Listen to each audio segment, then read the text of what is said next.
Good evening and welcome to the Minions of the Zoo. I'm your host and keeper, the Saturday edition Harry Channel. God, I completely screwed that up.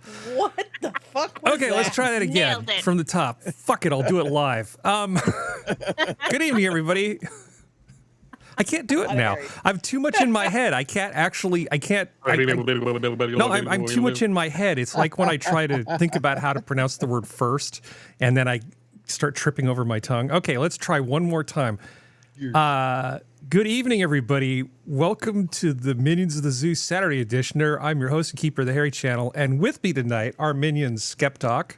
Hi, everybody.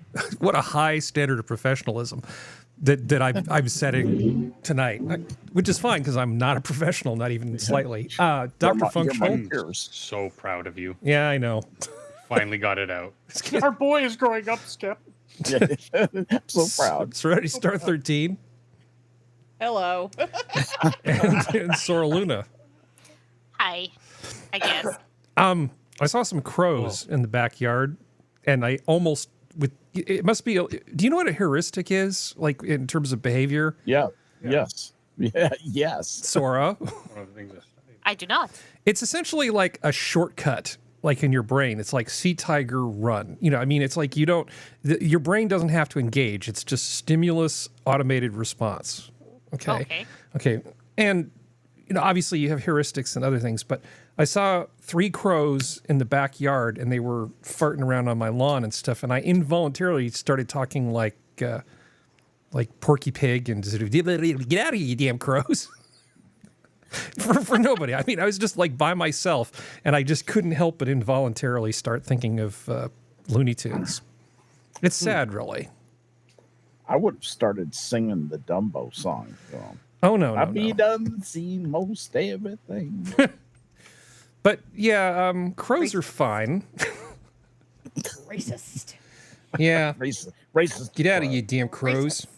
I think I would have started. Best part of the movie, still racist. I know, So, it is. As I was saying but before we started chatting, I've been sort of fighting laryngitis for the last week or so. So if my voice gives out partway through, I'll just have you guys take over. No worries. And I'll just be the sound engineer. Do any of you care about birds? Just sort of show of hands. I mean, I like how do you mean crows. care? No, you like crows. I like. Yeah, I them. like smart birds. Oh, like Okay. corvids. Oh, and Yeah. they're Birds are very fun. smart. Yeah. I got to work one summer with rehabilitating injured red-tailed hawks, which really opened my eyes to bird rehabilitation and bird handling in general. It's kind of interesting. Yeah, well, I saw a bird in Silicon Valley recently, and I had no idea what it was because it was sort of purple and iridescent. Turns out it was a brewer's blackbird. Brewer's blackbird. Brewer's blackbird. Ornithologically, is that a crow? No, I didn't tell him to so leave that's either. a true so blackbird. yeah, brewer's blackbird. Oh yeah, we get those guys occasionally all the way over here. It's rare, but we see them. I don't think they're in range for you, are they? They're not supposed to be. Does But they all- migrate. They migrate through Kentucky, and sometimes if the winds kick the wrong way, they'll show up around here. Yeah, It's rare, but it happens. yeah. I saw recognize this little. them. I saw this little bastard. This little unit. Oh God, that's a chunky one. He is a unit, isn't he? I like him. Oh, I know these. This is the one where both the males and the females attack you. The males and the females are what? It's a really aggressive bird, isn't it? This I don't is think very. so. Oh, I think. Other blackbirds certainly can be. They'll swoop down on you and generally be annoying. But yeah, this quite the little unit. But I was not prepared for a bird that was sort of purple and iridescent looking. It was like, what the hell was that? That's not supposed to be there. Well, yeah, especially. Oh, the really fun part is there's a, I can't remember what the website is, but there's a website that will show you how birds look to us as humans and then how birds look to other birds. And like when you see, because their eyes pick up different color variations because they have a wider spectrum of sight of color, it's so interesting because the birds that were like, oh, that's an ugly piece of shit, It looks beautiful. Like the starling. The starling that looks just kind of black to us, maybe a little bit purple, is like all shades of different like dark greens and dark purples to other birds. Well, they see up into It's the really UV. That's That's the what I mean, thing. yeah. Exactly. Well, I'm just elaborating. It's So very- birds and insects both can see into the UV a lot of times. So a lot And of it's plants and insects look very different under UV. It's as if they're telling the bird, yeah, don't. No. Yeah. You don't Sure, want bad this. idea. You Bad don't want idea. any part of No this. touchy. No Yeah. touchy. Yeah. Yeah. If only if only humans had markers like that. Oh, we do. Yes. They're called face tattoos. Ah, well played. Ah. Oh. Yes, how droll you are. Oh, they belong to the same family as the orioles do. Okay. And the grackles. Oh, he belongs to the family of the cowbird. That explains a few things. Yeah, well, it was because of I actually, when I was looking around, the grackle is far too slender and long and lanky. And when I saw that he was get just, like I said, a grackles out unit, that's Yeah. how I was able to pin it down to, yeah. They belong to, I'm going to butcher the fucking word, Icertiidae. That's the family that they belong to, which is like the blackbirds, the bobolinks, the motolarks, the orioles, the grackles, blackbirds, cowbirds. Cowbirds are bitches. Now, Yep. he looks a little bit like the bronzed cowbird, Skep. So that might be the bird you're thinking about that attacks. It might be. 'Cause there's one those that guys looks are just like monsters. this one though that used to attack me.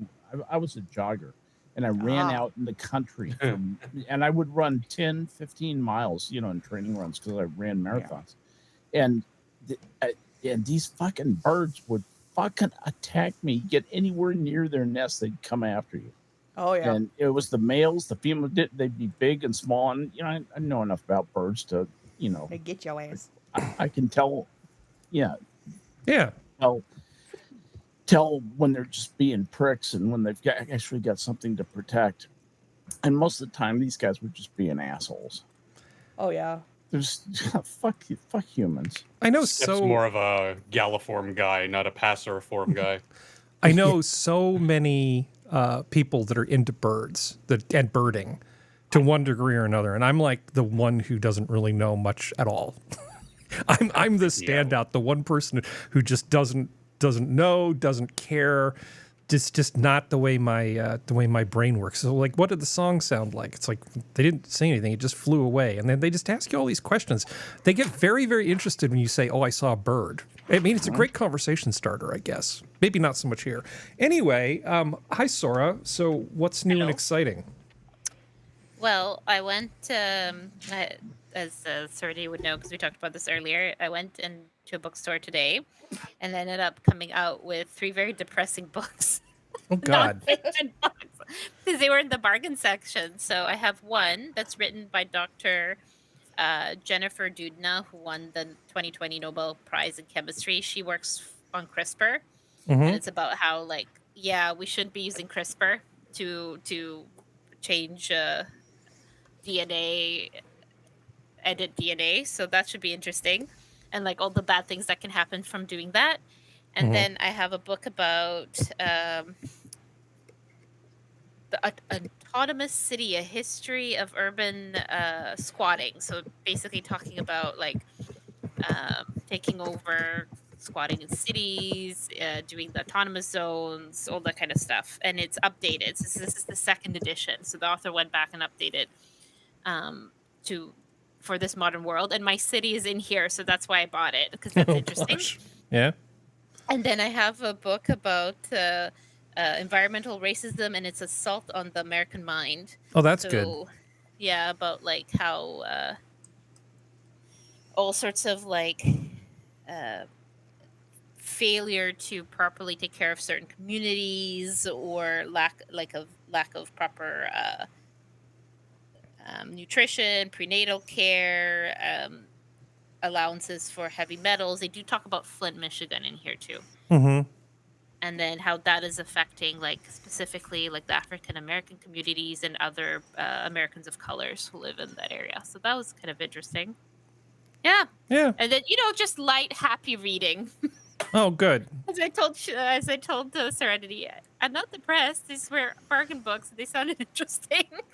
Hey, it's better to read them this way you know what people are talking about than to ignore them. Yeah, I read. That's going to be my light reading for the next little bit. But they're written for like the layperson, so I did check through them because if it would be a bit too technical, it would have gone over my head. But yeah, it's hard sometimes to find stuff that's at just the right level.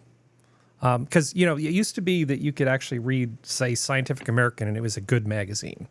Yes. And it was basically was for the citizen scientists. They knew exactly what their market was, and they wrote to that, and it was fantastic. But Person now, who passed grade 10 science.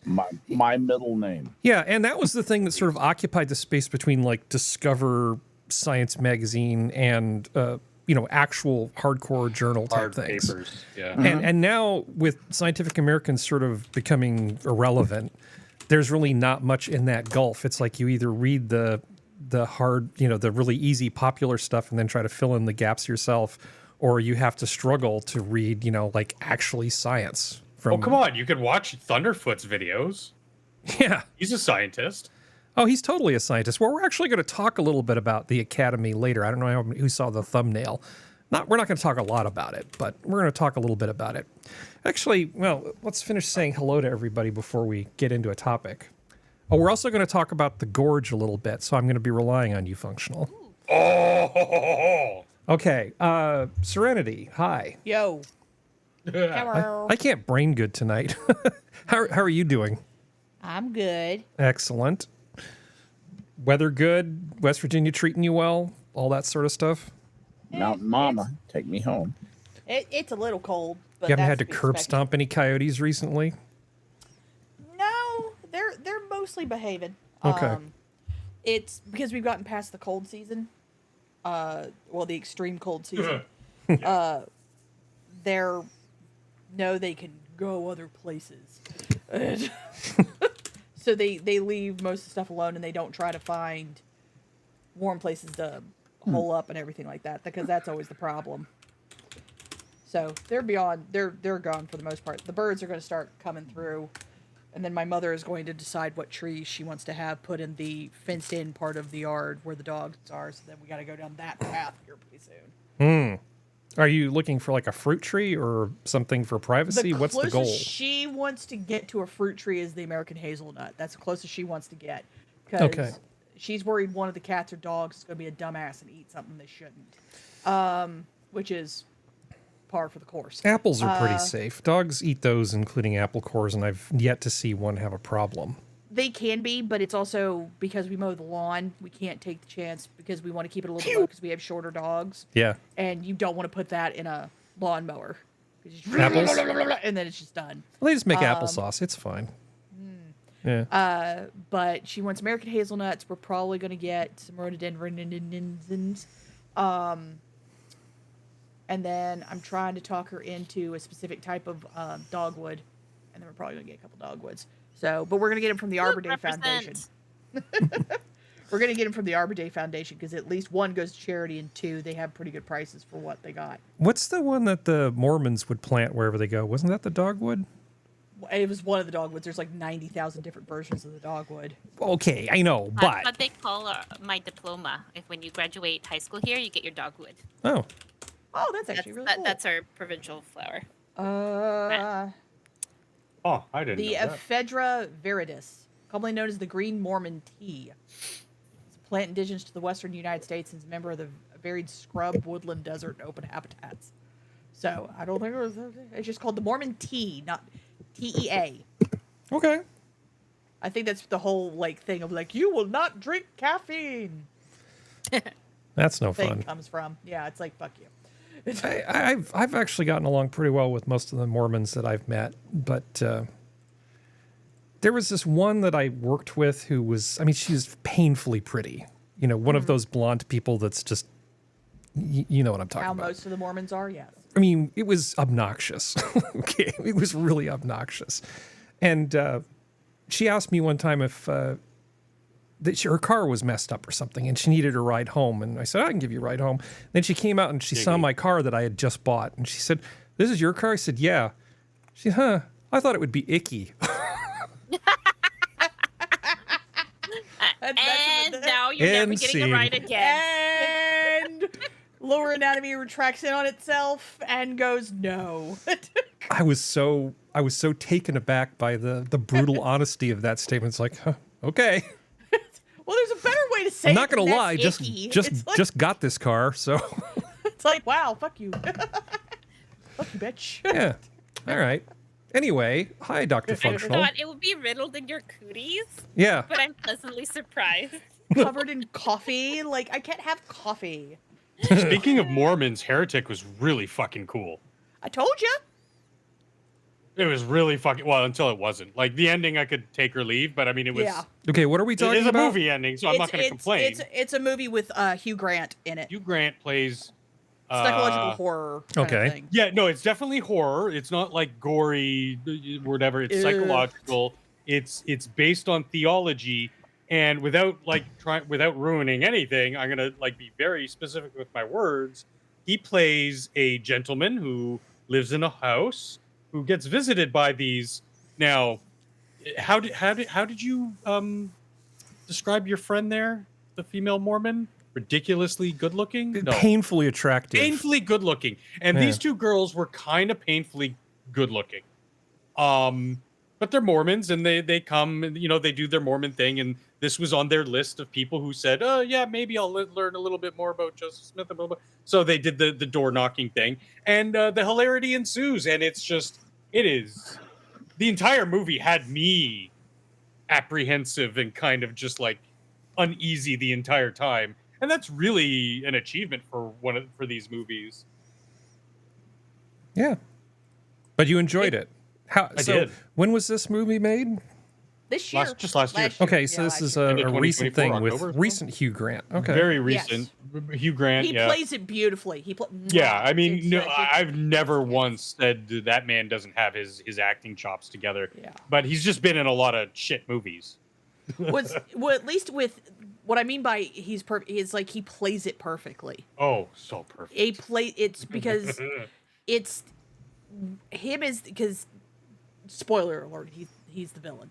But like he plays it in such a way that like it's that kind of villain where it makes you question your own like sixth What sense. you're watching, your perception, your feeling. Because you're like, well, Yeah. he doesn't seem like a bad guy. Like, what the fuck? Why is? But what is why wrong do with I him? feel so? Yeah, and he plays Yeah. it, and it's intentional, and it's beautiful, and it's mwah. The ending is a little interpretive. We'll put it that way, but it's still not a bad movie. It's very good. Okay, The Heretic.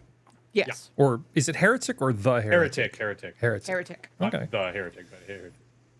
Yeah. And it's like I said, it's got heavy theological themes, so it's kind of interesting to get into that kind of realm of things that's not in the same vein as like your Exorcist or something where it's a little bit more overt. It's demons. It's this. It's that. No. It just and funny enough, there's a Topher Grace, the guy who played Eric Foreman on That 70s Show. He's also in the movie.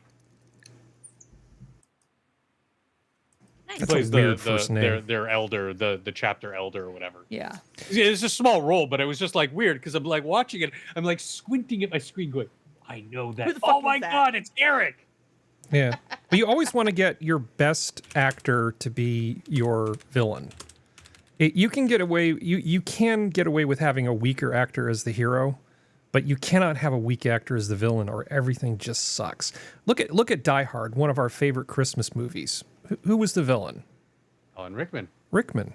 Yeah. Yeah, which is I mean, if you had substituted him with somebody who couldn't act very well, that movie would have sucked. Well, also To a Heretic. policeman. Heretic technically only has like 3 characters that you actually follow. Okay. Topher Grace is in it for a very short amount of time, but it's Hugh Yeah, Grant, yeah. Sophie Thatcher, Chloe East, and those yeah, are it's the the big 2 3. girls and him. Yeah, that's basically so it's the movie. it's a very There's a little bit extra, but closed horror movie. It's not one of those ones like Texas Chainsaw Massacre where there's like 50 people or anything like that. It's those 3 Yeah. and there you go. and that's also what made Infinity War so great was Brolin's portrayal of Thanos. Like, just it blew me away because it was nothing that you really got in any of these comic book movies until now. It was hey, the hero saves the day, and the hero is always the best, or the hero sidekick is the best actor on the screen, and they're doing their hero thing. And then this is just like, oh, this guy, no, he's completely the anti-hero here. He's still the protagonist, but he's the anti-hero, and he's supposedly the bad guy, and he's just acting circles around, like, even though he's not literally there on a set, he's still eating up the scenery. Just to me, it's still one of those weird moments where everything is subverted, because he's literally standing there on a green screen with like a rod coming out of his back that has a tennis ball where the CGI head is going to be. And so the acting, air quotes, isn't real, but it's still real. That makes sense. So like, to have that translate is a very rare occurrence that you only get with in situations like that, or like somebody who's become renowned for being so good at it is Andy Serkis. But yeah. The chat is talking about all sorts of stuff like ephedrine. Yeah, I remember when you could just go to the store without a prescription and buy ephedrine sulfate. I was like, yeah. Yeah, when I had my little thingy, I tried to buy cough syrup with codeine, and nobody had it. Yeah. Things aren't fun anymore unless you go to unless you fly to Mexico, and at the airport you can buy pretty much any damn thing you want. Next time, dude, I'm just going to the dispensary and getting acid and just like tripping for a week. I don't care if my head is going to explode. I'll just trip. You can make it so you don't care that you're sick. Yeah, exactly. Yeah, make it irrelevant. I'll be sick, but all right. Well, SkepTok, if that is in fact your real name, which I know it's not. Your real name is Frank. Yes. You know, it's weird when By the way, you were thinking of Lombardy poplar. That's the Mormon tree. Yeah. So I was poplars, exactly. That's what it was. Okay. Dogwoods, I thought, generated a lot of allergens for some people, though. Isn't it a big allergen? What generates allergens? Dogwoods. Isn't that one that really affects a lot of people? Good heavens, yes. That's a pollen with a very broad spectrum. Yeah, and I mean, in trees, like the ones that put out pollen that you can see, those aren't the ones you have to worry about. Like pine trees, they go, look at all this pollen. No, that's too big for it to be a problem for you. Exactly. You know, it's this pollen you can't see that's the stuff that crawls up your nose and tries to kill you. Yeah. But anyway. Silent killer. So, that stalks America. Exactly. Yeah, speaking of which, I've been suffering from the effects of that. We chicken sat for our granddaughter, our granddaughter keeps chickens, but she needs somebody to chicken sit her chickens. So she brought her chickens over here. That's adorable. I hammered together a little coop out in our back in a corner of where our garden is. And now we've got hay and straw scattered all over that. And we decided, well, since it was hay straw, we might as well go with it and plant corn. So we've been out digging rows and planting corn. Got the corn planted, got the chickens back home to the granddaughters. But now we're thinking about, we've had some of the eggs that we got from those chickens, and they're just fine. They're excellent. Yeah, you don't want to go back to the regular ones after that. You don't want normal eggs after. Yeah, I forgot how good fresh eggs are. They're just amazing. So we had egg sandwiches tonight with fresh eggs, and it's just amazing. Well, I can send you a couple crows if you want to complete the montage. So anyway, that's what's been going on here in Midlothian, Texas. Excellent. Can you greet the chat for us? I shall. Thank you. I have to save my voice, apparently. Absolutely. And how long has this been affecting you? Because this is not the first time. Well, I had a cold for 2 weeks, and sometimes laryngitis can linger for like up to a month afterwards. Oh, sure, absolutely. And if you're a professional using your voice, they'll basically give you steroids to keep the swelling down. I am, as Gen Z would like to say it, I'm raw dogging it and trying to just get over it without medical intervention. Well, there are some appreciative people in chat who appreciate the effort that you're making tonight. Mike R. is one of those. Duck Dog is here, appreciating the heck out of you. Green Badger, of course, got all the loyalty all the loyal guys are here tonight. Let's see, a lot of back and forth. Oh, Assassin the Gray's here. Hey, Assassin, and good to see all the regulars are here. So it's great to see you guys. We do this for you, and we'd love to have you participate in the show.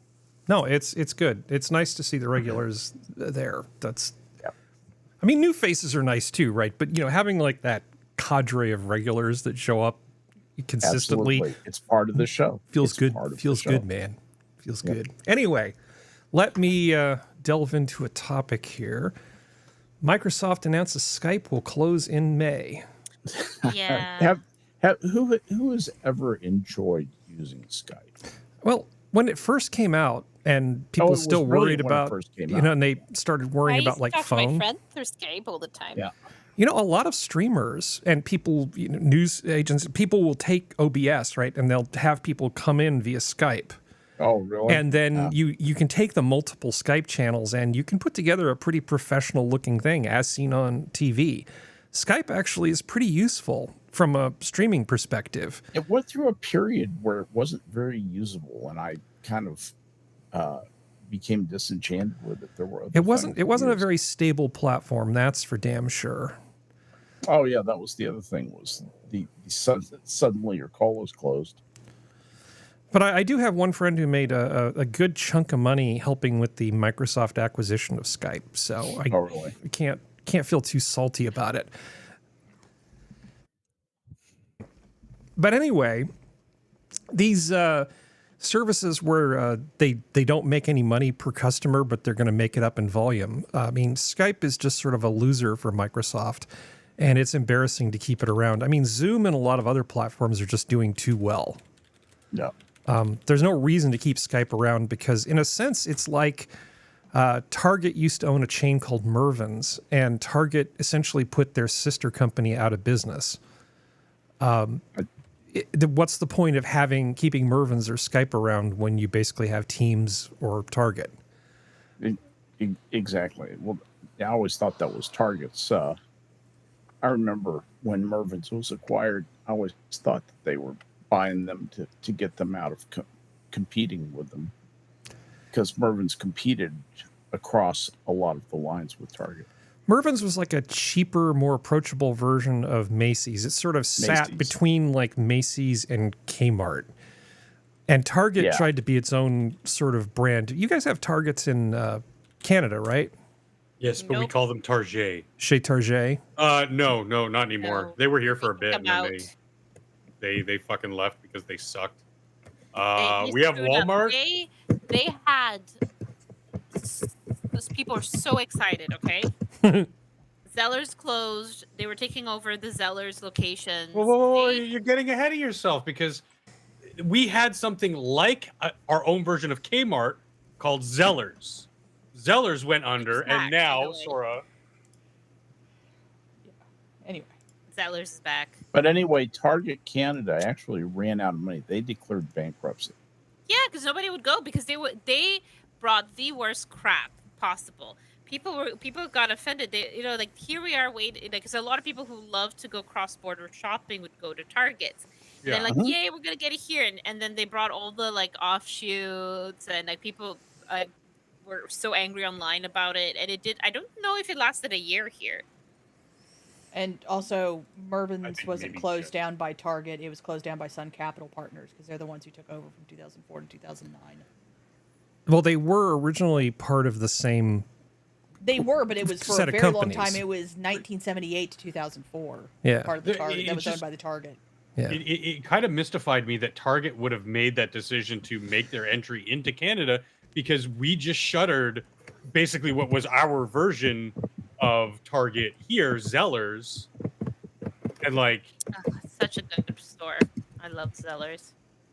Well, I didn't, but I mean, I don't, I mean, like I only go to places like Walmart because I have to, not because I like them. Understood. Well, speaking of things you're not going to like, Microsoft quietly released a free offline version of Office, but you're not going to like it. It has it says Microsoft released a free version of Office with ads and limitations. A 15-second video ad is played in Word, Excel, and PowerPoint every few hours alongside a permanent sidebar ad. Wow. It cannot save documents God. locally, has limited features, and is tough to work with. Because they know no one's going to use it. Well, Yeah, but that they could can be- claim that it That's the thing, exists, how do right? they- But they don't want anybody to use it. They just want to be able to claim that it exists. No, but we have a free one, and it's not Yeah. tied to the cloud or whatever. It's free. It's fine, right? Yeah, they know no one's going to use it, so they don't care. Yeah. This is almost like one of those spite buildings where you go, oh, fine, I got like the driveway and the divorce. I'm going to build a 3-story high, 8-foot wide house right here just to piss you off. You know, this is basically the software equivalent of a spite house. Because It's they know terrible. everybody's going to use LibreOffice and all those, so they're just like, screw it, we'll give them something free, put an ad in it for the stupid people who use it. We'll make a little bit of money. Does LibreOffice have a Windows build? Yeah, Because I know OpenOffice has. OpenOffice does too. LibreOffice, What do I? Well, OpenOffice LibreOffice- is basically all run through a Java machine anyway, so it can run on anything that has OpenJRE or regular Well, at JRE. least Can't you just, I have Neat Office on this me computer. too. That Neat sounds does too. swell. can't you just do all these things with was it Google? Anyway, You for can, free? but the thing is, Google now is going to use everything you type for AI. Yeah. So if you don't want to use that, you can use something that's completely off-site, or you can use Proton, or there's a whole Yeah, bunch but that's what I'm saying. Like it's free and it's ad free and Yeah, I but the mean, thing like- is, if you're a writer, like an actual writer, because a lot of writers used Google for a long time, Google Drives, it now means that they will take your writing and put it in AI to teach AI, and then you will have a chance of not being able to go about your thing. So a lot of them are switching out of it. Which, if you're a writer, I don't know why you were not using something that was not connected to a cloud in the first place, but that's me. Yeah. Well, there's a new virus in town, and it's actually going after Linux systems. It's called Autocolor. Linux malware targets North America and Asia. Now, but it's got a cute penguin. what's super fun about this virus is they're not quite sure how it gets onto people's systems. Okay, they haven't figured out that vector yet. But once it's on a system, it behaves in the most innocuous way possible. So essentially, it sets itself with the program name of Autocolor, and then over time, it changes to different, also innocuous sounding names. It just hides in plain sight, so to speak. And then, depending on whether it gets root access or not, it just has its way with your computer, just terribly later on. It's kind of like COVID. It has a very long incubation period where you just don't know it's there. And researchers are really struggling to figure out how to deal with this one because it is pretty terrible. So far, the only really, as an organization, the only really reliable thing you can do is monitor the traffic coming out of your network to see if this thing's trying to phone home or do anything suspicious. You can almost find it more easily on your network than you can by using an antivirus scanner on the systems itself. It is a problem. Those days where Linux users and Mac users could just be really smug because, that's viruses, those are things that Windows has to deal with. Those days are over. Those smug halcyon days are gone.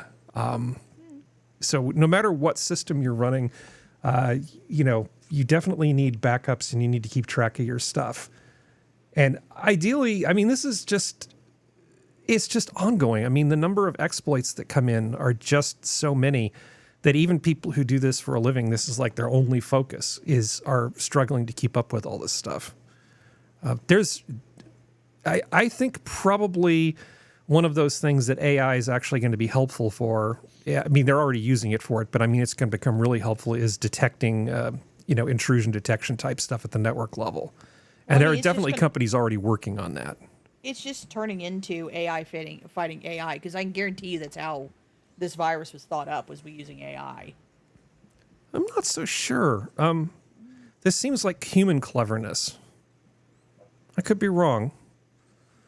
But the fact that it Trojan horses for such a long time is the part that's kind of interesting. It's just completely innocuous. There have been so many Linux viruses and things. There's one that actually had a file name as a rootkit, and its file name was 3 dots. So you would just do a listing of a directory, and there's one called dot, and then dot, and then there'd be one with 3 dots, and people would just completely overlook it because they'd gone snowblind with all the punctuation. for file names, though I digress. Let me see. So there's just that thing. We've talked about ADUs before, the accessory dwelling units and how that's supposedly going to solve. Yeah, it's going to solve the housing problems that are a lot of these big cities and stuff are having. So like Sora and I are the people who have to deal with this kind of stuff. So they've passed a bunch of laws in many places saying you can't really restrict the building of these things. Well, what ends up happening is stuff like this. So this is in San Diego. Yeah. So here, just have a 17-unit accessory dwelling going up behind somebody on their property, and you can't really stop them because you said ADUs are all right, aren't they? Oh, Jesus Christ. Can you imagine? And how are you going to get the value of your house back if you're trying to sell to get out of that? Well, also, where are those people going to park? I mean, how's the sewer going to handle the capacity of 17 units worth of flushing toilets on that corner? Your power grid. Yeah. Oh, this is a nightmare. hell. This is the kind of crap, it's the whole road to hell is paved with good intentions, right? Let's just make it easier for people to build ADUs. There you go. Well, the thing is also, that no builder worth their crap would willingly do that. So it's a below average contractor who isn't worth a damn, who's cutting every corner they can to scrape off the top of what they're getting paid by the idiot who's doing it. So they're going to be... the first half-decent earthquake's going to bring them mother effers down like nobody's business. Should be fun. Yep. Anyway, screw you, San Diego. California, as always, is learning the hard way. Oh, it's California, because I was going to ask, in any other place on Earth would be a reasonable question, but because it's California, it's a moot question.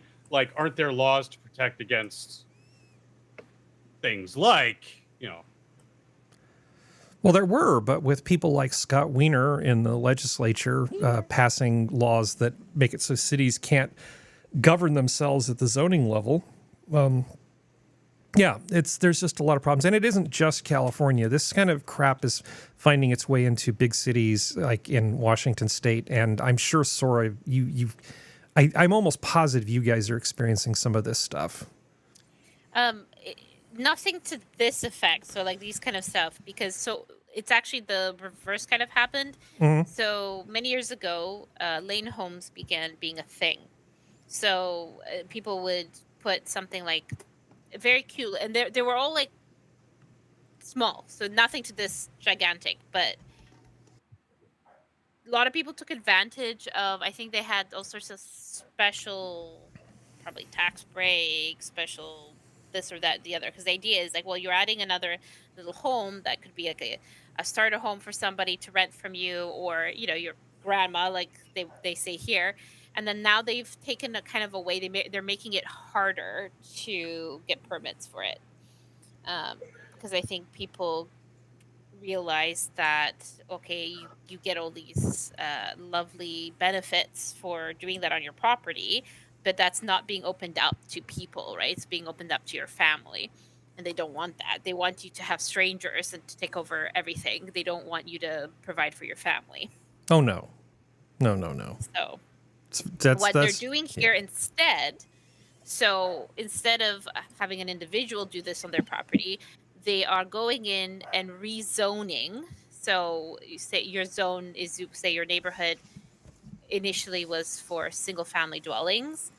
Now they're zoning for 6, 7, 8-story buildings on the same lot that you would initially have had maybe a 2-story home, single family detached house. Mm-hmm. Now you are zoned for 8 stories.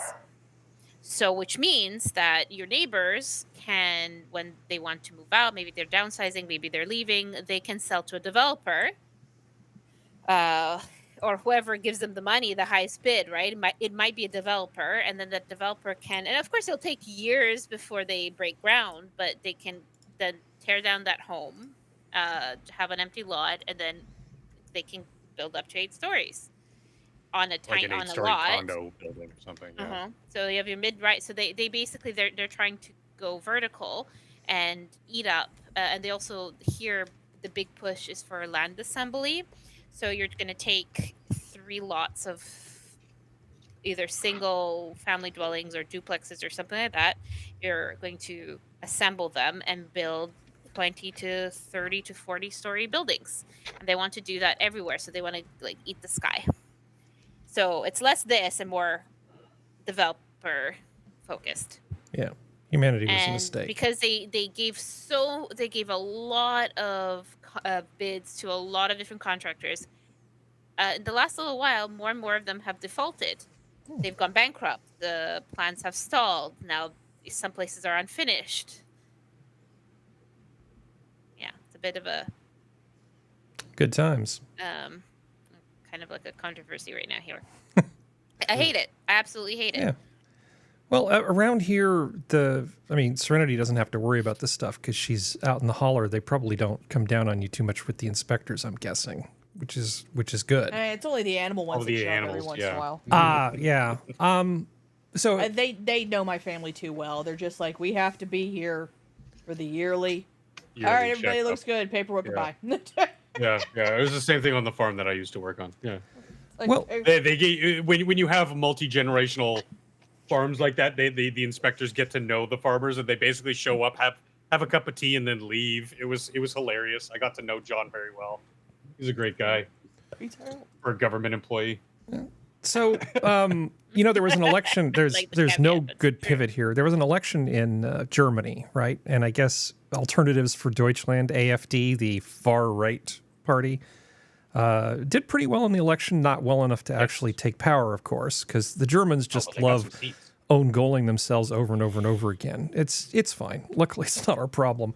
But somebody posted something about, average AfD viewer. This is really targeted to the ladies here. And it just said average AfD voter in Germany.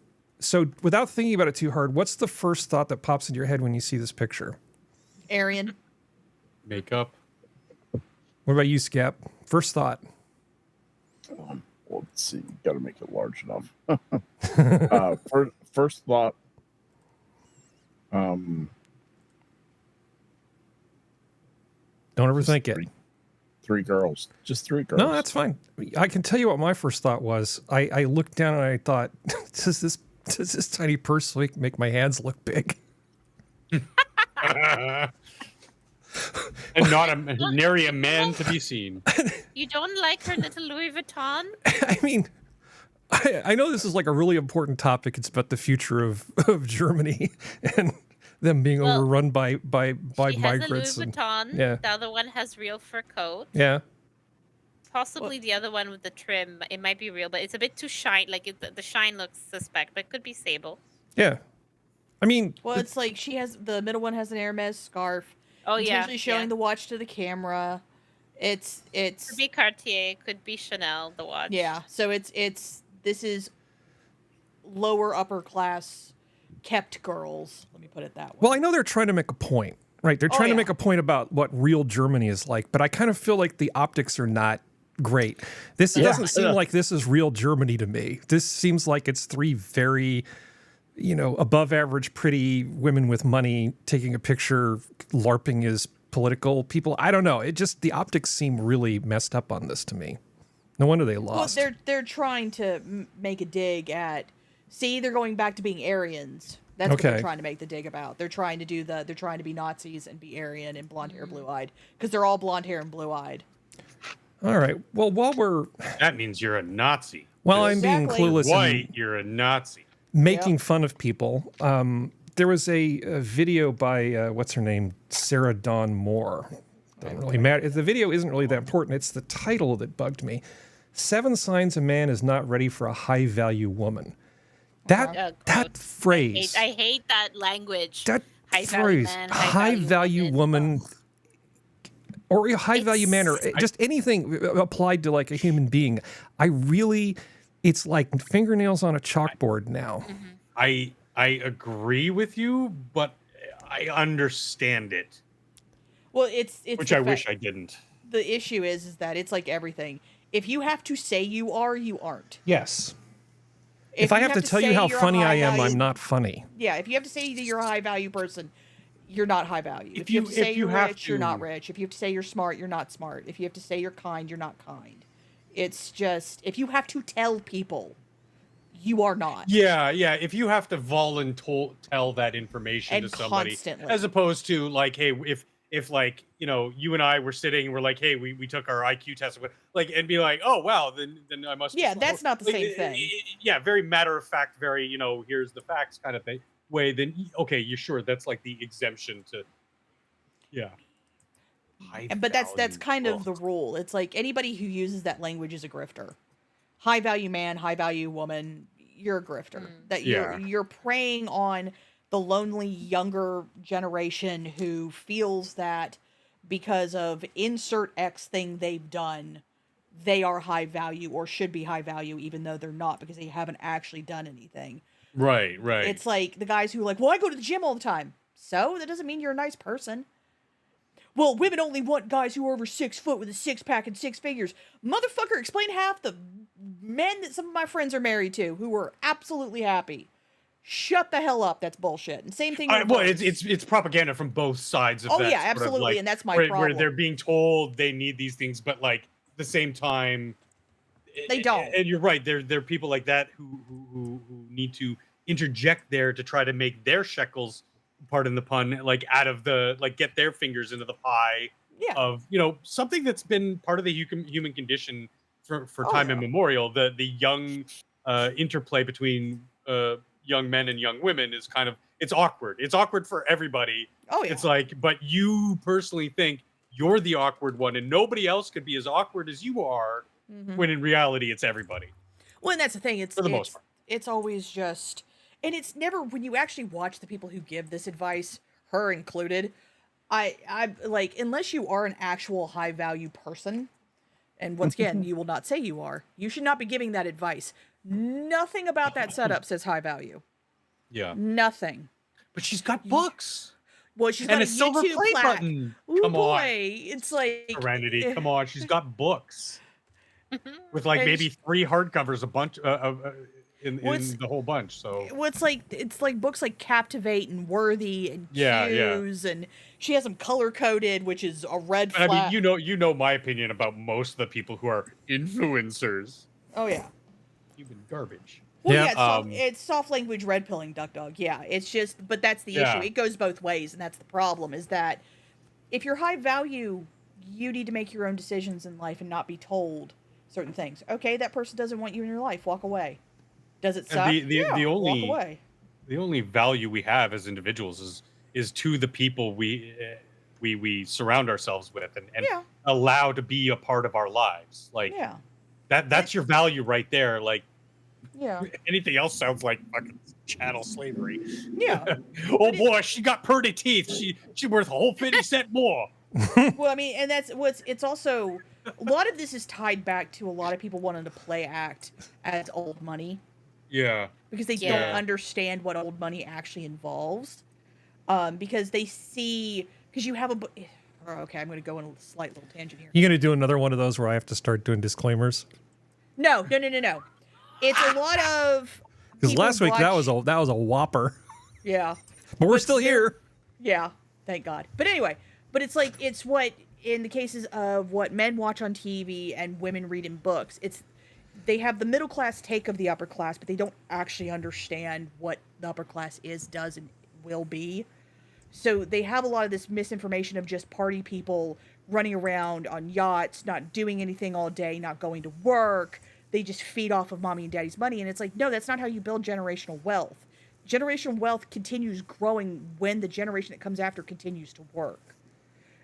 That generational wealth helps you keep the stockpile and the soft cushion, so if you do fall, you have something to land upon. But it is not the thing that keeps them going. What keeps them going is the fact that, yes, nepotism does play a part, but nepotism is not evil. Nepotism has never been evil, if they are hardworking or have earned somewhat their place in the system.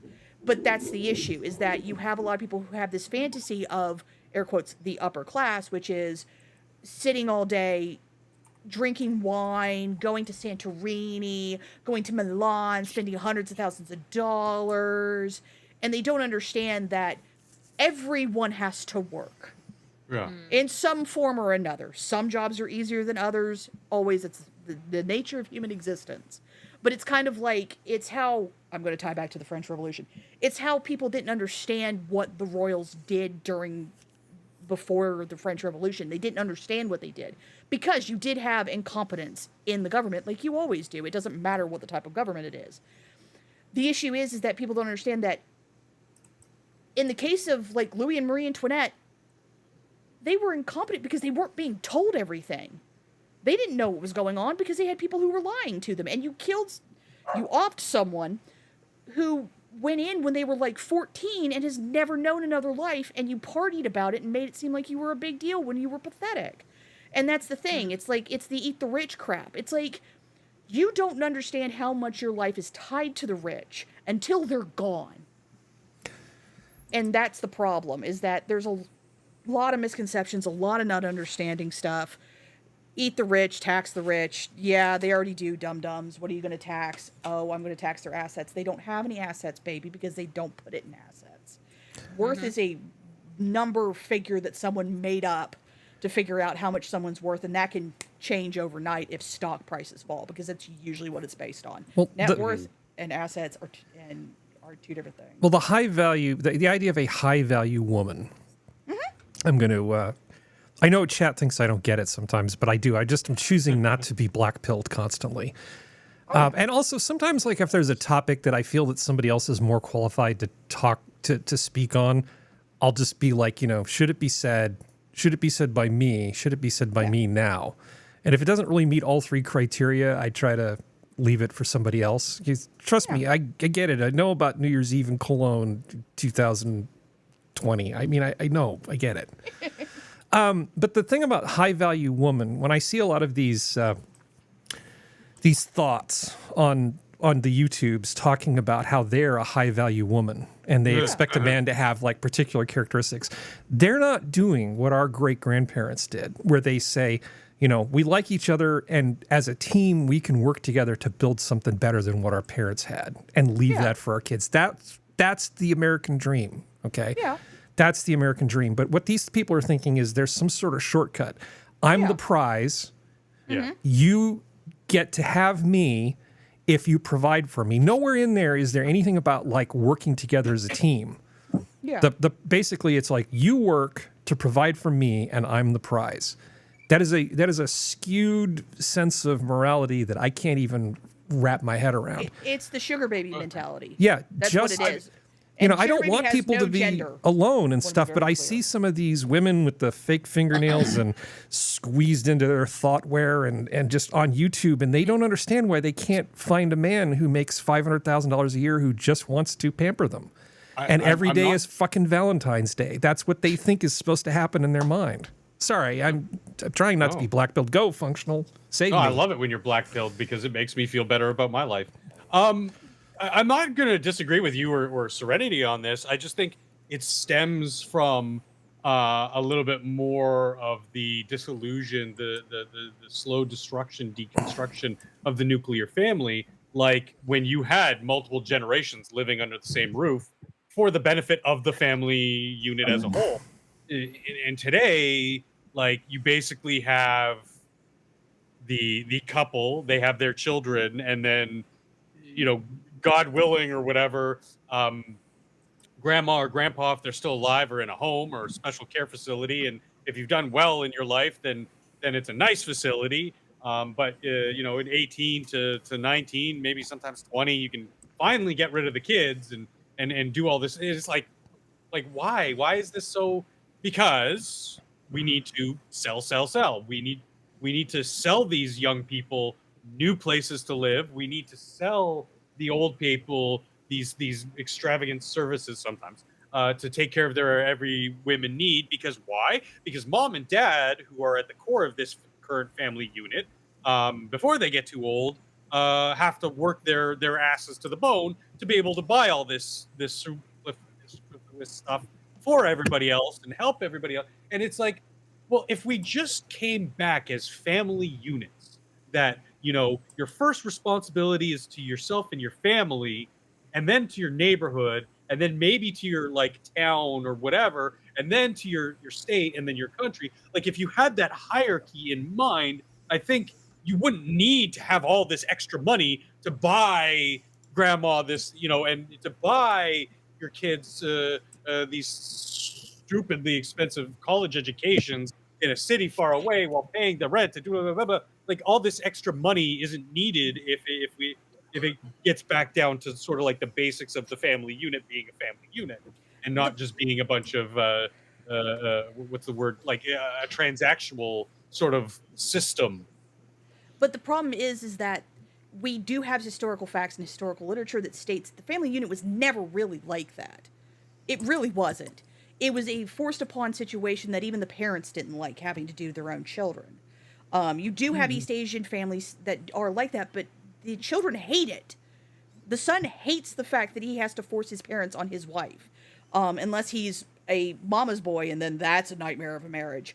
But those are different situations, and it is you are hitting something quite on the head in that it does differ from culture to culture. Because to turn it around on you, I could look at Italian culture, and no, they did have multiple generations under one roof, and sure, the kids of grandma now of grandma and grandpa, once one of them passed, then they would bring one of them back into the home to be like, hey, you're more than welcome to come stay with us and help us with our kids and be around your grandkids and be in their lives. And the cycle continued.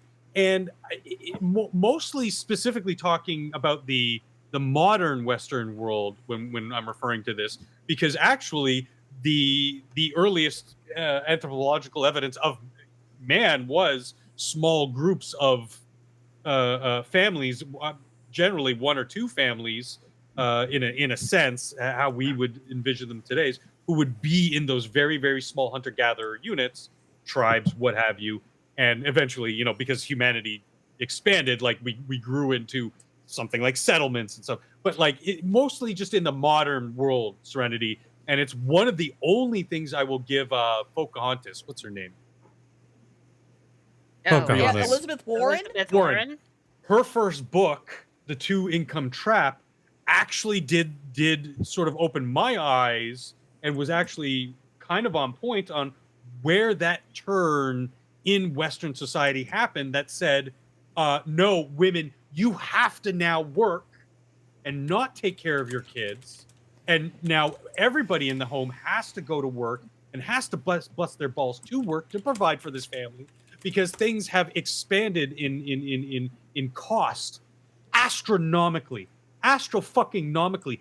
Even in Skep and Harry's seniority over me, I can realize and go back another generation or two generations and be like, holy shit, things were so inexpensive compared to in just straight value because of these made up notions like inflation. I know people are going to disagree with me on that, but that's not the point.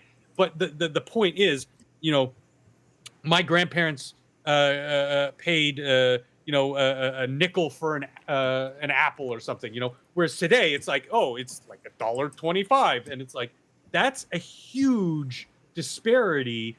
And with more income being earned by the populace on the whole, it allowed corporations to jack up these prices. And now we no longer really live in a supply demand economy. It's what is the most we can charge for a product or service that will allow us to still maintain a customer base and still make people buy blah blah blah. I don't even know how I got off onto this huge tangent. Yeah. Oh, the family unit, right? Yeah, I was going to say we just got a long way away from high value woman. That's impressive. But the thing is, You're hiking the Appalachian Trail there. You're just Yeah. But I the have dysentery. I was just going to let you go, but it's like go Serenity. But the problem is that the woman not working is a myth. It was a very, very short period of time, and it was done for the purpose during the 50s and 60s after the men came back from war to ensure that the men had something, because they had to have some kind of protocol and structure, so this way they could not have the ramifications of PTSD, which they didn't really understand at the time. Oh, hold on, Serenity. I'm sorry to interrupt you, but I'm not quite following. What do you mean the woman not working was a myth? What are we referring to? what Functional was saying about the two income No. trap. It's dual income, full-time income. I'm not saying that there wasn't work and contributions, because there was. That's not what I'm saying. Stop. Yeah, I'm That's just trying not to what I'm saying. understand. So make it dumb for me. What are we Okay. saying? Women have always worked, and I Yes. don't mean in the household. That's not what I'm talking about. They worked as washerwomen, they worked as maids, they worked as seamstresses, they worked in their father's own businesses if they were part of it. Yeah, for sure. Yeah. Even when they were married. A lot less so than it is today. Not really. It We actually depends have on documentation place that and shows time, that. but basically what Serenity's saying is correct in the broad strokes. In the 50s and 60s, it was some women believe that, and they falsely believe this because I think they're full of crap. Because if you actually look at logistics of things, it's much bull crap. They believe that the reason why the myth of the stay-at-home wife that you see a lot of in the 50s and 60s was to keep women down. I do not believe that. I believe it was for the purpose of giving men structure who came back from war, who had severe PTSD, and the only way to keep them in that structure was to make them be, air quotes, the breadwinner. Got it. But even back then, women, the reason why Avon, Tupperware, may it rest in peace, because Tupperware was freaking awesome, existed, Calgon, all of those was because of the stay-at-home Mary wives Kay. who were Mary Kay, were trying to earn extra money while being in the house. That's not even including the stuff that women would do in that time period where they would do washing at home. They would take care of their neighbors' kids. This way they could take care of their kids on the next time. There's a lot of stuff that was occurring that is either not monetized or was falsely monetized for the purpose of keeping it out of taxes. My issue is that, one, if we go back 100 plus years, most of the families did not live under the same house, live under the same roof, because most of the elders were usually dead by the time their grandchildren were in their teens. Statistically, that's the way it was. So no, there was not this multi-generational stuff. A lot of this stuff is fantasy, or it's the upper class was doing it, which was a very small population, part of the population. We are much closer to what we were back during Victorian, Edwardian, early 1920s, during that time, than we were during the myth of the 50s and 60s of the stay-at-home wife. She's a myth. She's always been a myth. Are some women that freaking lucky, or partners? We're going to be fair here. No, there were Absolutely, stay-at-home. that's There definitely were stay-at-home wives. They were working 14-hour days. It wasn't a luxurious thing to be looked after. Everybody worked really long days. If you Well, look, that's if you what I'm look saying, pre-industrial revolution, right? So the Industrial Yeah. Revolution kicked in. Time-saving things started becoming more and more apparent. And as you got into even as early as the 30s, you started seeing more women working part-time, right? And certainly in other cultures, there were women who would literally run a home and have the side gig like the washerwoman you were talking about. But as you go into the 60s, there were more and more younger people just working a little bit so they'd have some extra disposable income. They didn't necessarily need it. And it was later into the 70s and the 80s that it was sort of like the dual income and even dual income, no kids thing started kicking in. Well, the 87 crash also helped with that. Yeah. Which is what then forced a lot of women to go back into the workforce. But air quotes, go back into the workforce. Yeah, and what does almost doubling the labor supply do to the value of labor? It drives it way down, which means that you used to have one person paying for a house, one person running the house and the finances and all that sort of stuff. That's the myth, right? You know, Go ahead. The thing that sent women back into the workforce, and it really happened around the turn of the century, from about 1910 to about 1930, was the washing machine. The washing machines became automated, more widespread, and better. And that saved so much time for women. It gave them so much of their day back. They suddenly had the possibility of being able to exercise some discretion over how they spent a portion of their day. That had never really been true for American women in a traditional American family. Western women, the same thing is true for English women. And Skep, I know that you know what I'm talking about. Laundry day. We talk about laundry day now. Laundry day used to be a day. An entire day. It was a day to doing nothing but just laundry. Yes, that's absolutely right. But this was also the rise of credit. right? So, for instance, a lot of these devices came along, like for not just the washing machine was the big one, but the improvements in storing and handling food, the refrigerator and the stove in particular, those new stoves that people got, you didn't have people buying stuff on credit until like around the 20s, 30s. They started saying, "Oh, you can't buy this this newfangled stove or whatever. We can give you a thing where you can have it now, and then you just send us, like $1 a month until it's paid off, kind of thing, or the layaway plan that you're talking about." Electric gadgets. That all came along, in terms of consumer debt, came along with these devices. Think about what it is when you let a consumer have something that you've already bought and paid for, and they will pay you, and you will fund their acquisition of this, and they will pay you interest on that. They return on the money you lent, so you're employing even more money. That's such a good thing from a business proposition. It just makes me happy. Well, I didn't know much about this until I was watching a show where they were interviewing Mary Berry, Dame Mary Berry. She's an older lady who was one of the popular cooking people back in the day. Well, I'm still amazed he's kicking. Yeah, and Mary Berry was telling a story about how she got a job when she was very young, selling these stoves to people and convincing them to, go with the credit plan, because what you get is, it costs you more, but the amount of time that it would save. Just making freaking toast used to be like this whole thing. And then it's like built into the thing, you can make toast. It's like, wow, toast. Look at all the time you're saving. And the electric mixer, functional, you know what I'm talking about. Whipping a big old bowl of whipped cream. It's like, you can do it. But I could do it. I would look like Arnold afterwards. You can, but labor-saving devices were a big part of it. It's like, and then once they saved enough labor, a bunch of women went to work. It was directly tied to the availability of like electricity in homes too, because all these things were electric.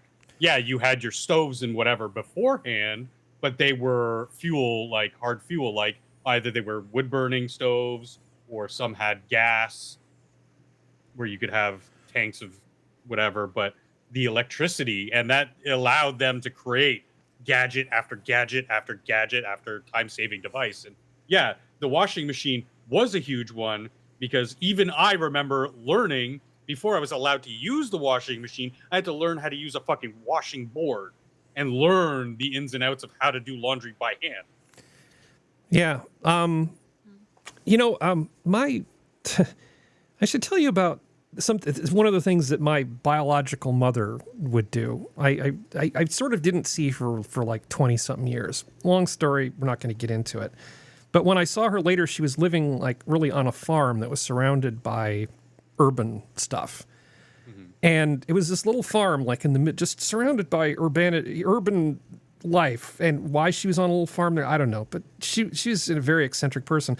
But she would actually bake sourdough bread in a wood-burning oven. And it was so weird seeing somebody in the 21st century being able to do that. It's like really hard to make sourdough bread in a wood-burning oven. I was always amazed at just how talented she was in weird sorts of ways. I wouldn't want to make sourdough bread in a wood-burning oven. I've got my thousands and thousands of hours in. The temperature control is just not there. So when you gave people the opportunity to take these labor-saving devices home, they jumped at it. We look at these ads of from the 50s of a woman getting a vacuum cleaner as a Christmas gift, and then everybody sort of twitters like this is the worst thing that you could possibly do. How could these terrible men give her a vacuum cleaner? No, she was getting time back. She loved that. I was there. Exactly. I saw it with my own eyes. Yeah, exactly. That was my life. Yeah. Yeah, because you don't have to take your rugs out and beat them to get the dust out, and you spend hours a day doing it. Yeah. Well, I remember when they put lights on the front of them, and then they became motorized, so that this big clunky then thing. You strap a knife to it. Yeah. Speaking of things you can sell door to door, Electrolux. Take some Achilles tendons out. I remember when my parents brought home a Kirby vacuum cleaner. It was Kirby before it was Kirby green. It was actually a red vacuum cleaner. This it's really, really harkens back. And that thing was made of iron. It probably structurally is still together someplace in Belgium today. Yeah, well, we had a Eureka, and I remember it was one of those that had the motorized thing with the hose that went to the canister that you'd pull around behind it. Anyway, that's not important right now. Let's talk about something actually important. So you've heard me rail against Timothy Henyard, the super mayor of Dalton Township. We've talked about her a bunch of times. Well, she was in a primary and got defeated. Her opponent got 90% of the vote. Yep. 9-0. Get wrecked. She totally and she got pleaded wrecked. racism. Yeah. And what was it? Something like a 80% turnout or something? I mean, they made embarrassment on national news, so. Oh, Yeah, wait, you yeah. can't hear Won't be long anything before because I have Tiffany that Henyard's button. name is no longer emblazoned on nearly everything in Dalton. We faced 4 years of intimidation, Yeah. 4 years of failure, and tonight is the new day for the You're community. going to inherit a train wreck, dude. Trustee Jason House easily defeated Henyard in last night's Democratic primary. A primary Henyard was pretty confident she would win in a landslide. If there's one thing Tiffany Henyard has, it's confidence. My residents do love me despite fake news not showing the good that I do in the community, because I do a ton of good. It's not. See, this is the thing That's the why we that's have the elections, right? Because the thing about an election is it lets us to find out what reality is in terms of what people think. It's not what the news says. It's not what she says. We put it to a vote, and 90% of people told her to get bent.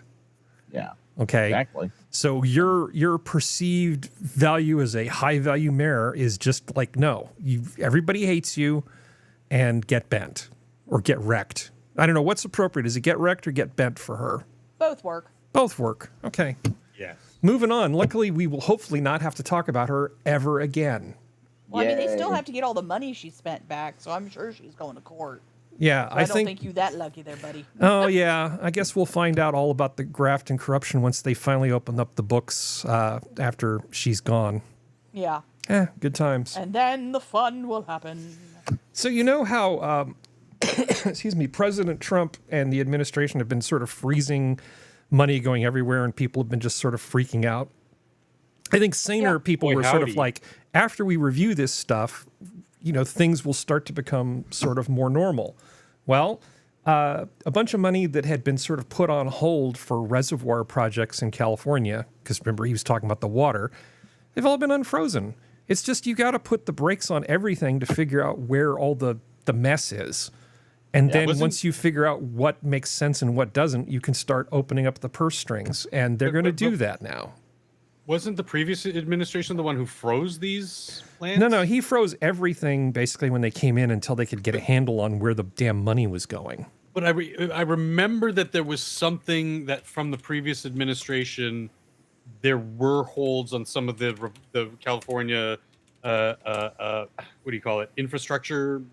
Anyway, it's not important. Well, this I is thought there specifically was for the something. building of a new reservoir But- and for making another reservoir basically have a support up. They're raising a dam so they can have a higher level of water in it.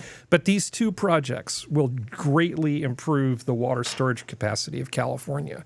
California Storage needs it. capacity could have been done a lot better prior if they'd actually been smart about stuff. But hey, let's Yeah. not go there. Hey, but the new site's reservoir is going to be a big deal, and raising It the is. level of another one, and it's like $315 million. We're not talking about $35 billion to go from like what was it, Oxnard to I don't know. It was like two little towns in Central Valley that nobody gives a shit about.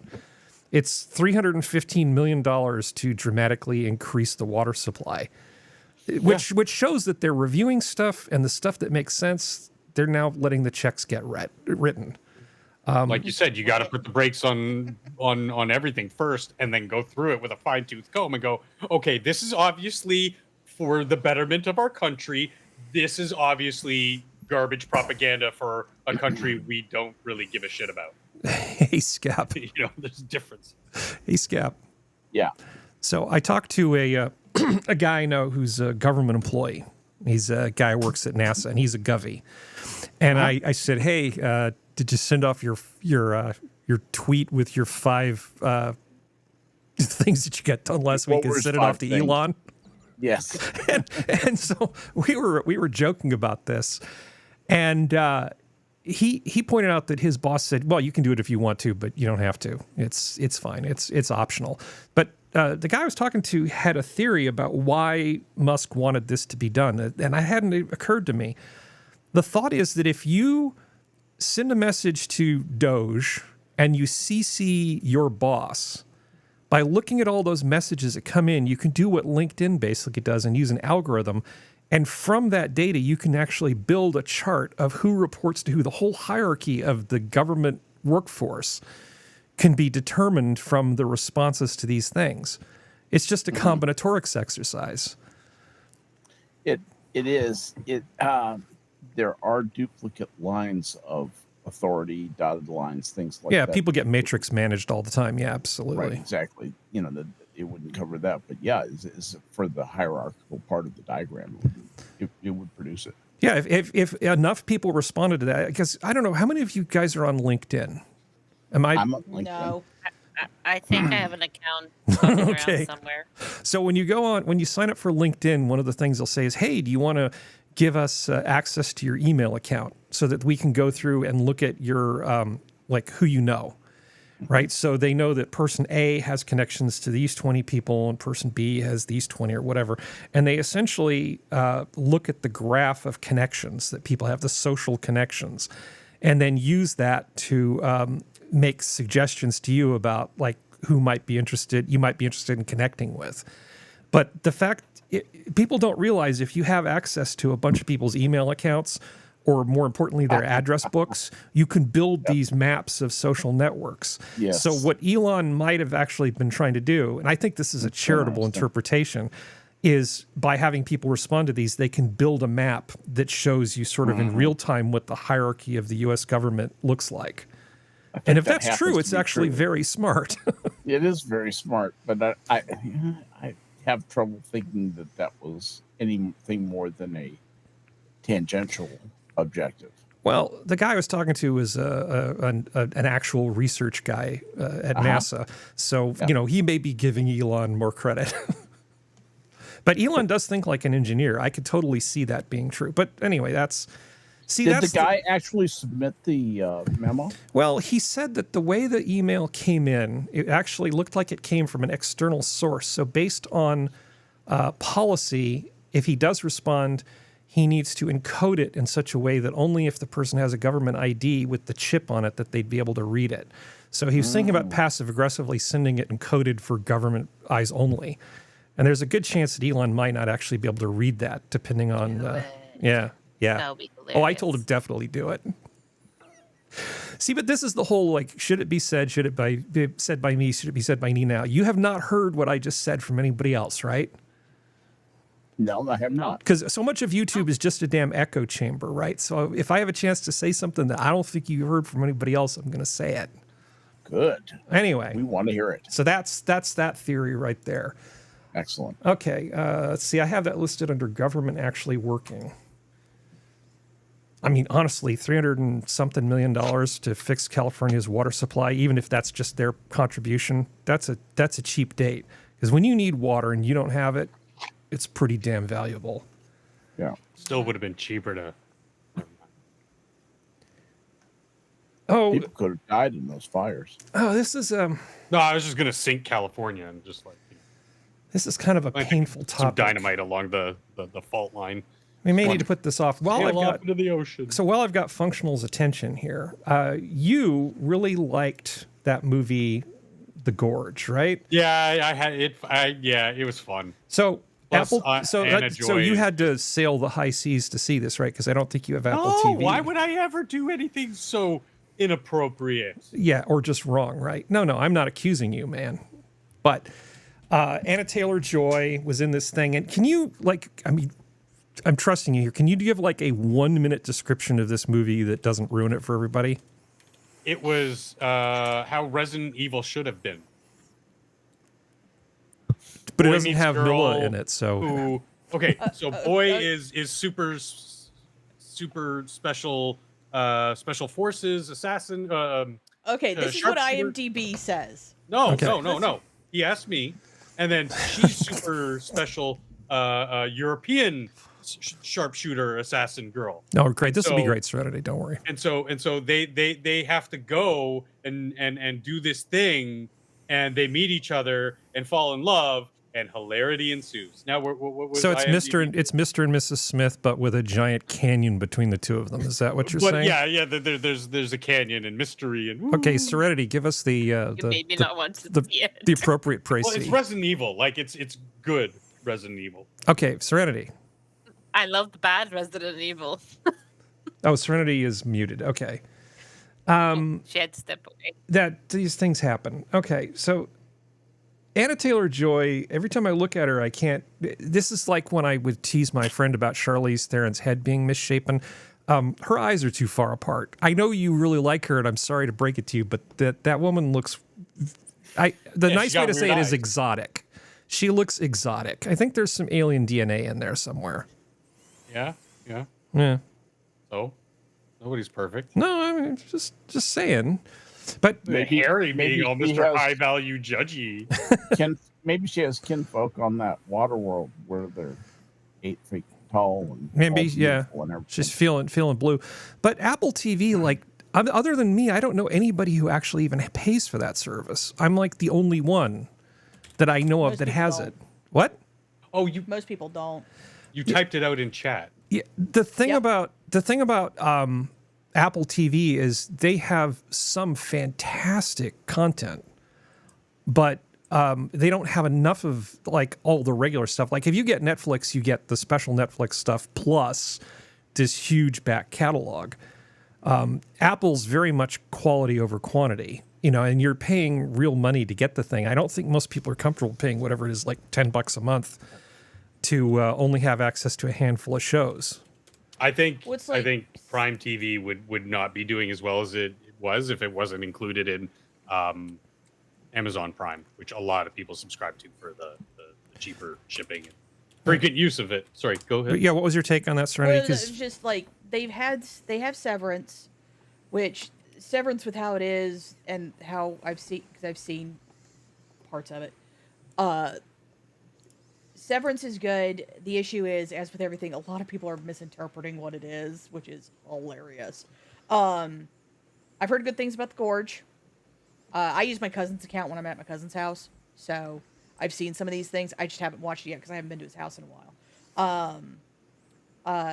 What was it? The Core? That's the one I like. Core. That's the one where they're in silos and it's been. Yeah. Yeah, and That's I'm a mine. huge That's- fan of Foundation. Huge fan. Foundation. That's what it was. But that one's really good. But the thing is like most of the stuff that comes from Apple is very. It's not artsy fartsy because it's not. It's very down to earth in most cases. It's a very niche thing. They do have some comedies, but they're not that good because they try way too hard to be cerebral, and I don't like cerebral comedies because it's just like I don't give a flying crap, sweetheart. But I also don't like cringe stuff because if stuff makes people uncomfortable, it makes me uncomfortable because I'm just like I can't do it. I can do it in everything else. I can't do it in comedy, which is the reason why I don't like Adam Sandler. But anyway, but it's just Apple's trying very hard to be highbrow, and they're succeeding, but the problem is that that's cutting a lot of people out because a lot of people want to watch the stuff that you can binge, like Stranger Things, or personally, I would never recommend anybody binge Fallout on Prime, but Fallout's still a really good show to watch. But it's just Apple's doing very highbrow stuff that probably won't see the light of day until either Apple get by larger audiences, unless Apple makes a deal like and has their own like station, like cable channel is what I mean, and shows it that way, or they start doing what HBO used to do in them olden days in the 80s and 90s where they would have like a free weekend. And I think that's the only way some of this stuff will get seen because it's done very well by very good directors and very good cinematographers and very good actors and very good writers, but there's not enough people watching it.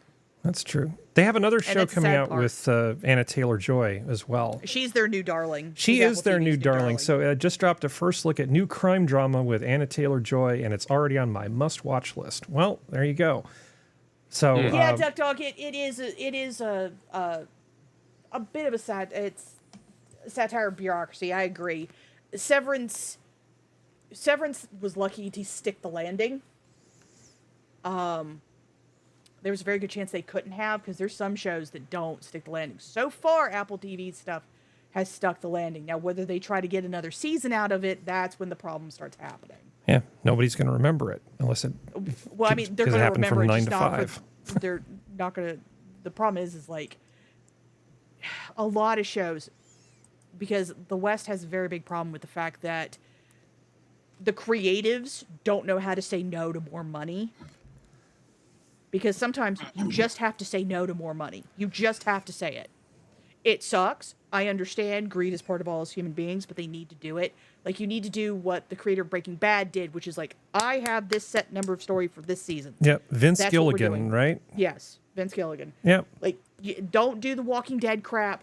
Don't do the Game of Thrones crap. Don't do that stuff. Like, you have to go, I have 5 seasons. This is what we're doing. We're done. Yeah. Yeah, I mean, I think Kirkman learned his lesson from The Walking Dead, Yes, he did. Yeah. which is good because, live and learn. But But that is the problem, though, is that a lot of in Japan and Korea, the big thing that makes their live action really good is because they very often only have like 1 or 2 seasons. That's it.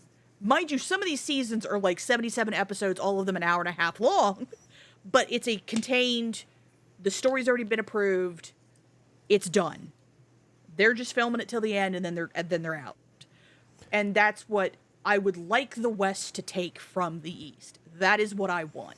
Well, speaking of the West taking from the East, that was the greatest segue. You're going to love this You so are much. welcome. This thing that I just did, the West taking from the East. You guys are familiar with the epic classic anime Cowboy Bebop, right? Absolutely. Great. Probably, if not the best anime soundtrack ever. Oh, yeah. Certainly top 5. Okay. Every Yoko anime Kanno, that he did Tank. had amazing- God, that's a great theme. It's Yes. really good. That's what I think it's Shinichirô Watanabe. He has a series out. New series coming to Toonami.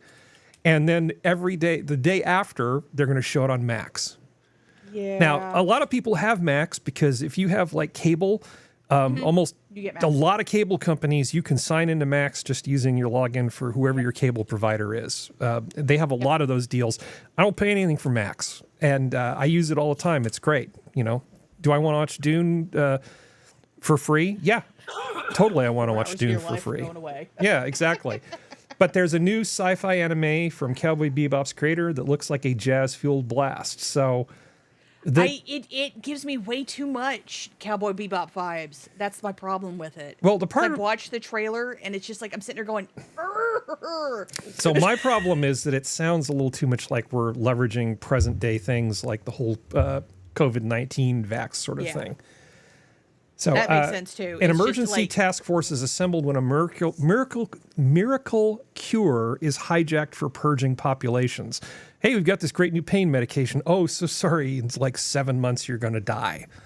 So Yeah. they're trying to deal with that sort of thing. So I don't know if this is going to be a hit or a miss or what it's going to be, but Which it's like when you go back to the big like character art you had a second ago. yeah. Like when you look at that, if you were into Cowboy Bebop, 2 of those characters look like 2 characters from Cowboy Bebop, which is the red and the purple, Yeah. which is Spike Yeah. and Faye. It's That's not a my coincidence. problem. It's Oh, I not a know coincidence that they're keeping a lot of the same art style for the intro graphics. And that's my issue. Like, I could let it go with Samurai Champloo, because the one character looked a little bit like Spike, but he was nothing like Spike.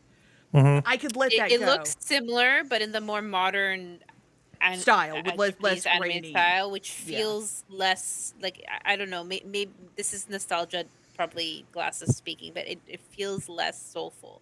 Yeah. Like I don't like this. It feels simpler somehow.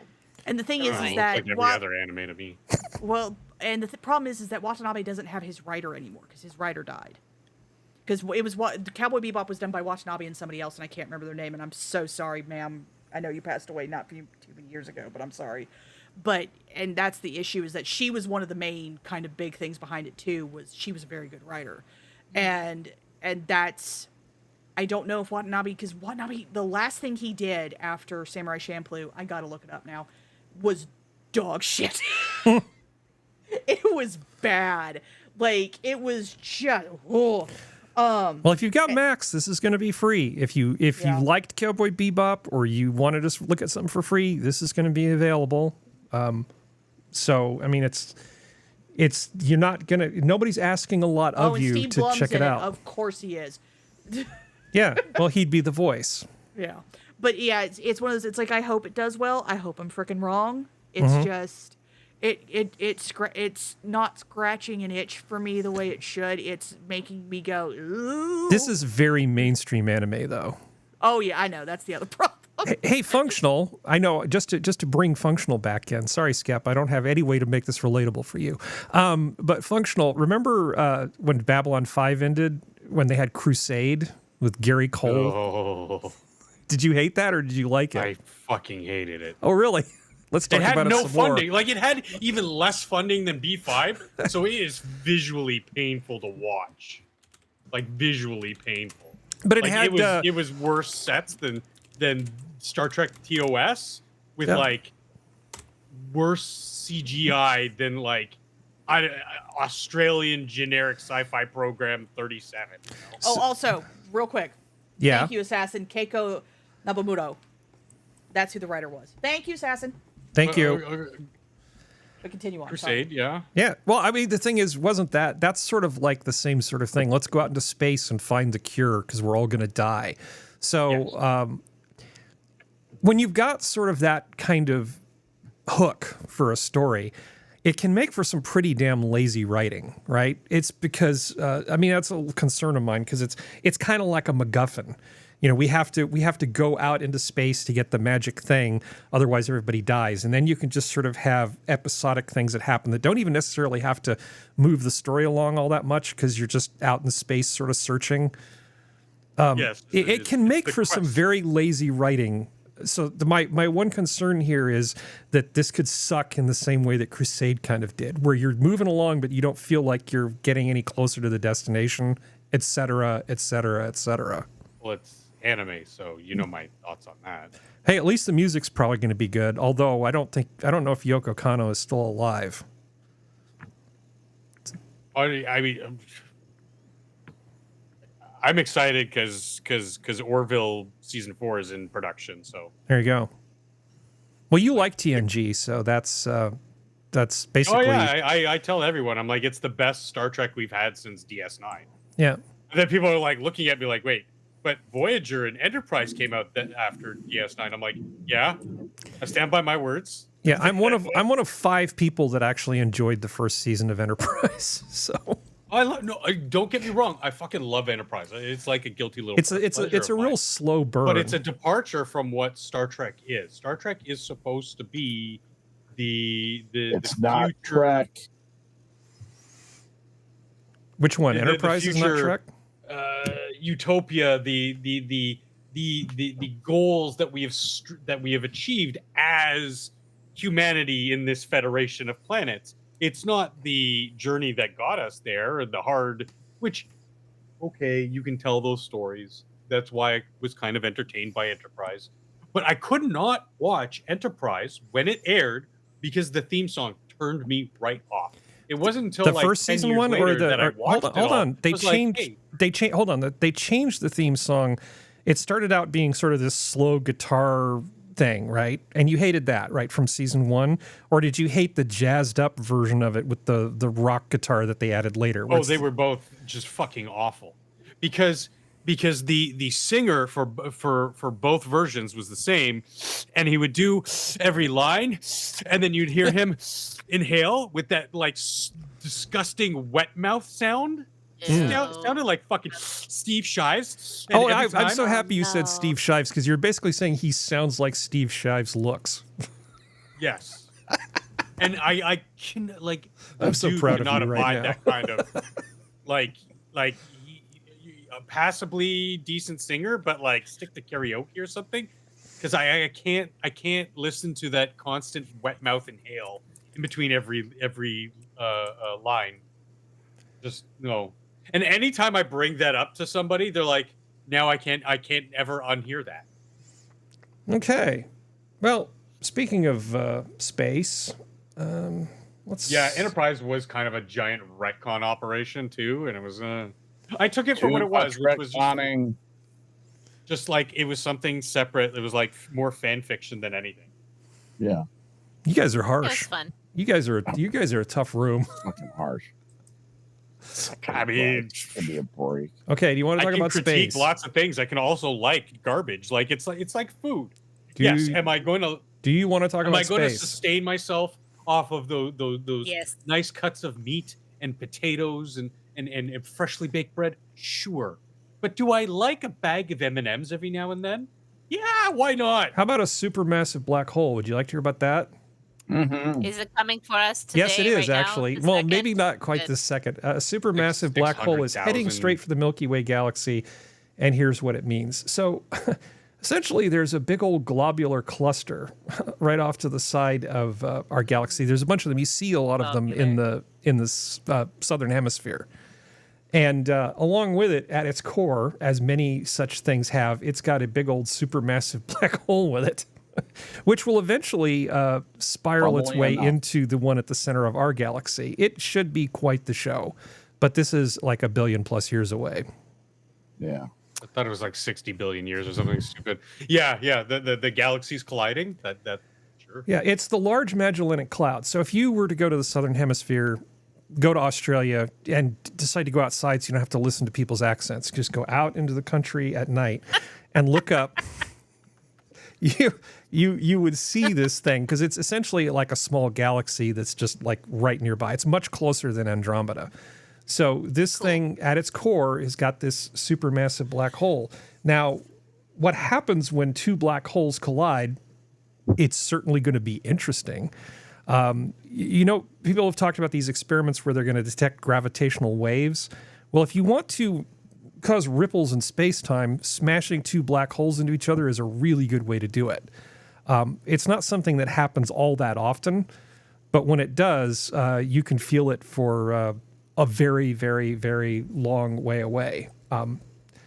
So they're saying that this one, let's see, the groundbreaking research led by Shemp identified the presence of a supermassive black hole within the Large Magellanic Cloud, which is currently in the process of falling toward the Milky Way. The black hole is estimated to weigh 600,000 solar masses, significantly smaller than the supermassive black hole at the center of the Milky Way, Sagittarius A, which weighs 4.3 million solar masses. But those two balls are going to have quite the clang when they push together. And especially when you That's take what into it's called. consideration some of the solar masses we have here on Earth. Yeah, we're gonna hurl Stacey Abrams to this. to the center Thank you. of the I was galaxy. setting it up. I was hoping Yeah. somebody would pick up that Stacey Abrams joke and run with it. Yeah, that's actually kind of an interesting article. I'm going to go ahead and put it in the chat because it's complicated, and we don't have time to go through all of it. But it's actually kind of Yeah. interesting. So I found this Didn't Scientific American thing: colliding supermassive black holes discovered in nearby galaxies. So this is sort of describes what happens when these things occur. This is something that happened, elsewhere. This isn't the event that hasn't happened yet. This is actually a good article. I'm going to just go ahead and put this in the chat because I'm kind of losing my this is voice and I actually the article cannot was read. actually just going to start talking about. I can't actually read all of this stuff right now. So you've already read it? I believe James Webb also might be seeing the results of one. Mm-hmm. The galaxy collide. No. Wasn't galaxies. My mistake. It was the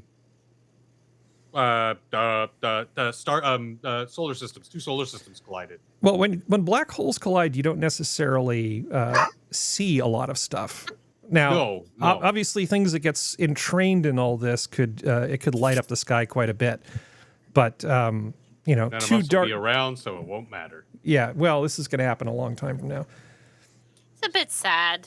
Yeah, it is a bit All sad. the fun things that will happen that we won't get to observe unless we're brains in a jar. Well, here's a James Webb thing. Take a look at the latest deep field image captured by the James Webb Space Telescope. It has revealed something truly mysterious in the universe. This strange object is unusually bright and has an odd shape that has left scientists stunned. Right now, they have no idea what it is. It could be a distant galaxy or something else that we have no idea about. But that's not all. The James Webb Space Telescope has uncovered even more strange phenomena this time. Get to the point. Scientists have detected something very unusual in the Get to the early point, I'm gonna universe kill you. for the first time. Some of these findings are so unusual This is that they a are... AI This is the wrong fucking link. This is not the thing I'm supposed to be showing. It's 10 minutes long. Aw. Screw you. First real evidence of another universe. Okay, just die in a fiery crash video. And so for 9 minutes, it's the James Webb Telescope found something super Shut up. interesting, but we're not going to tell you about I it. clipped. 8 more minutes. This is one of these things where I clipped the wrong link. Apologies. That's exactly right. It's Funky. all a shit show. Anyway, how about this? This will make you happy, Skep. HP, 90% of North American products will be built outside of China by October. That's what I'm talking about. Remember when we talked about could we do this? Practically speaking, could we get a lot of our businesses out of China? Yes. Yeah. Yes, we actually We can. actually can. There are a lot of good alternatives to China for manufacturing. Looking at places like Thailand and Malaysia and the Philippines, Yep. Korea, South Korea, they have just tons of manufacturing ability now and plenty of potential. So yeah, we are. It's a possible thing to do. It will cost a lot of money. The best macroeconomic world for the United States is one where China works well and the United States works well, and they don't have, way out of line tariffs with each other, and that there aren't too many barriers to trade. There are just nothing but good things that will happen between those two countries. A lot of money will be made, many jobs, Yep. lots of prosperity, good times. And I don't like this control economy. I don't like where Trump is going with the tariffs. I always thought that, or I always felt that tariffs, if you use them at all, should be used in the short term to, compel negotiation, essentially. And no way you're going to leave those in place for a long time. And it really grinds my gears when I hear Trump say, we get so much money from these things. Yeah, you do get money from the tariffs for a while until people find ways around your tariffs, either through seeking new markets or, finding some chink in the rules. It's a futile game. And I don't like the government managing the economy that way. I think we're making a real mistake. Well, the Chinese threat to intellectual property is one thing. Also, the fact that they've been taking strategic minerals and selling them below their production costs in order to keep us from developing our own capacity. So I agree with you with an asterisk. If you've got a big player that's essentially financing a business, it's nice to get great cheap things, but if you're talking about the materials that you use for guided bombs, guided munitions, for instance, not letting your country have sources for that other than from your enemy or potential enemy is kind of a bad idea. Yeah, it's a bad idea. Yeah.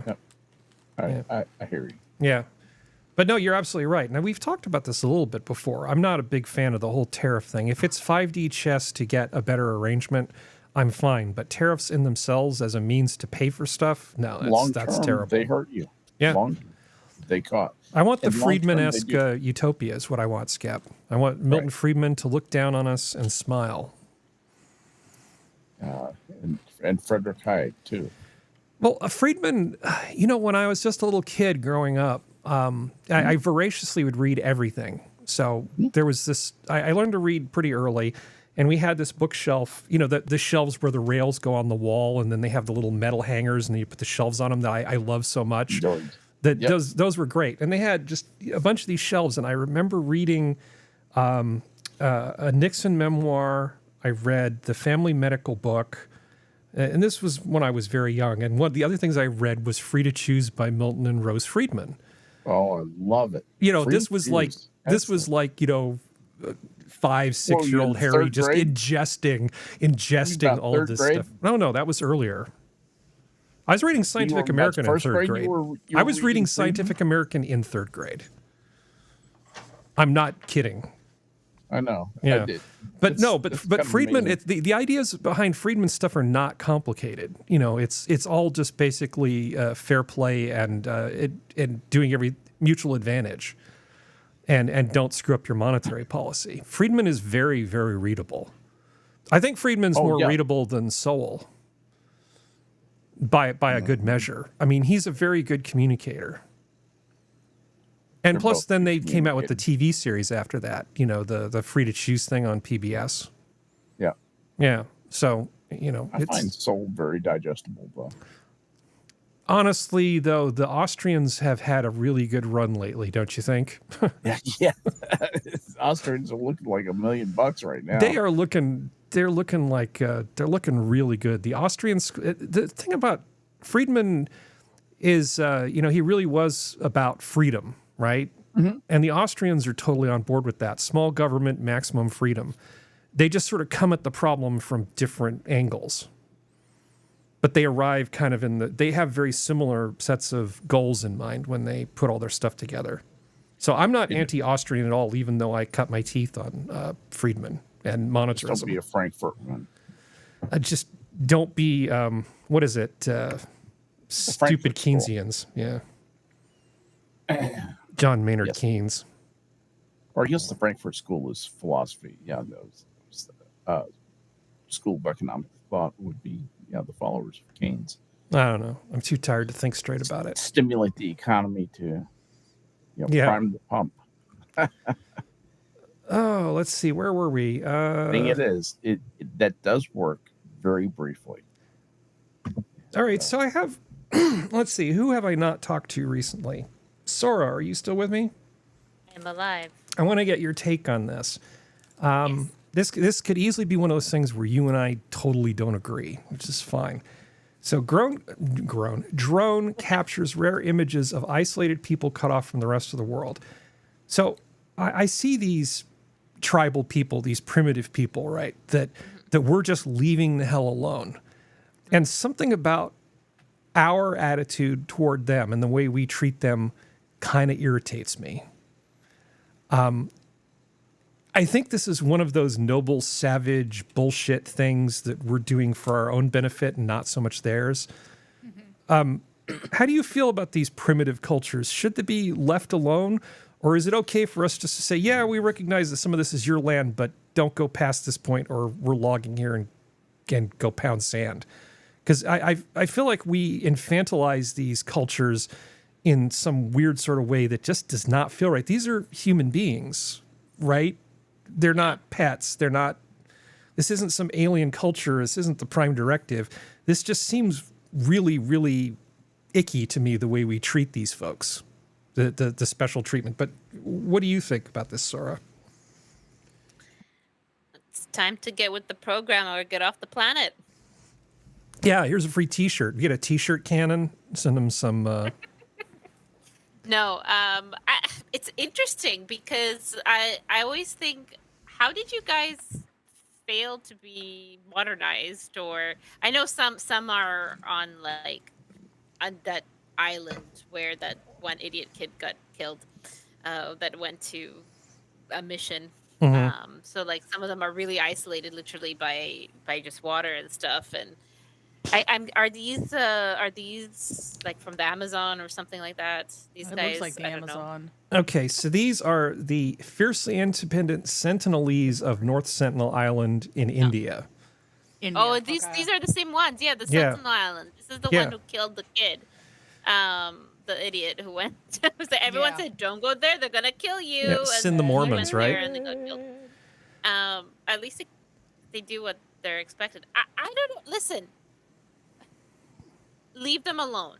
If you don't leave them alone, we're gonna have to bring them up into the 21st century. who wants to be responsible for them? I don't want to be responsible for them. I'm fine. I'm you fine know, with like- leaving them alone, letting them live however the hell they want. But I shouldn't have to pretend that I don't exist to protect their fifis. Well, it's more than fifis. It's their psychology, because it's kind of the same thing that happened when Europeans came to the Americas. It's like, but the thing you is, how gotta did they? Of think- course, they know though, because they've been in contact with people from the mainland, haven't they? Or at least they know there's other tribes around, or is it the issue that, oh no, the drone is a god, and that's what we're infantilizing them about, because technology.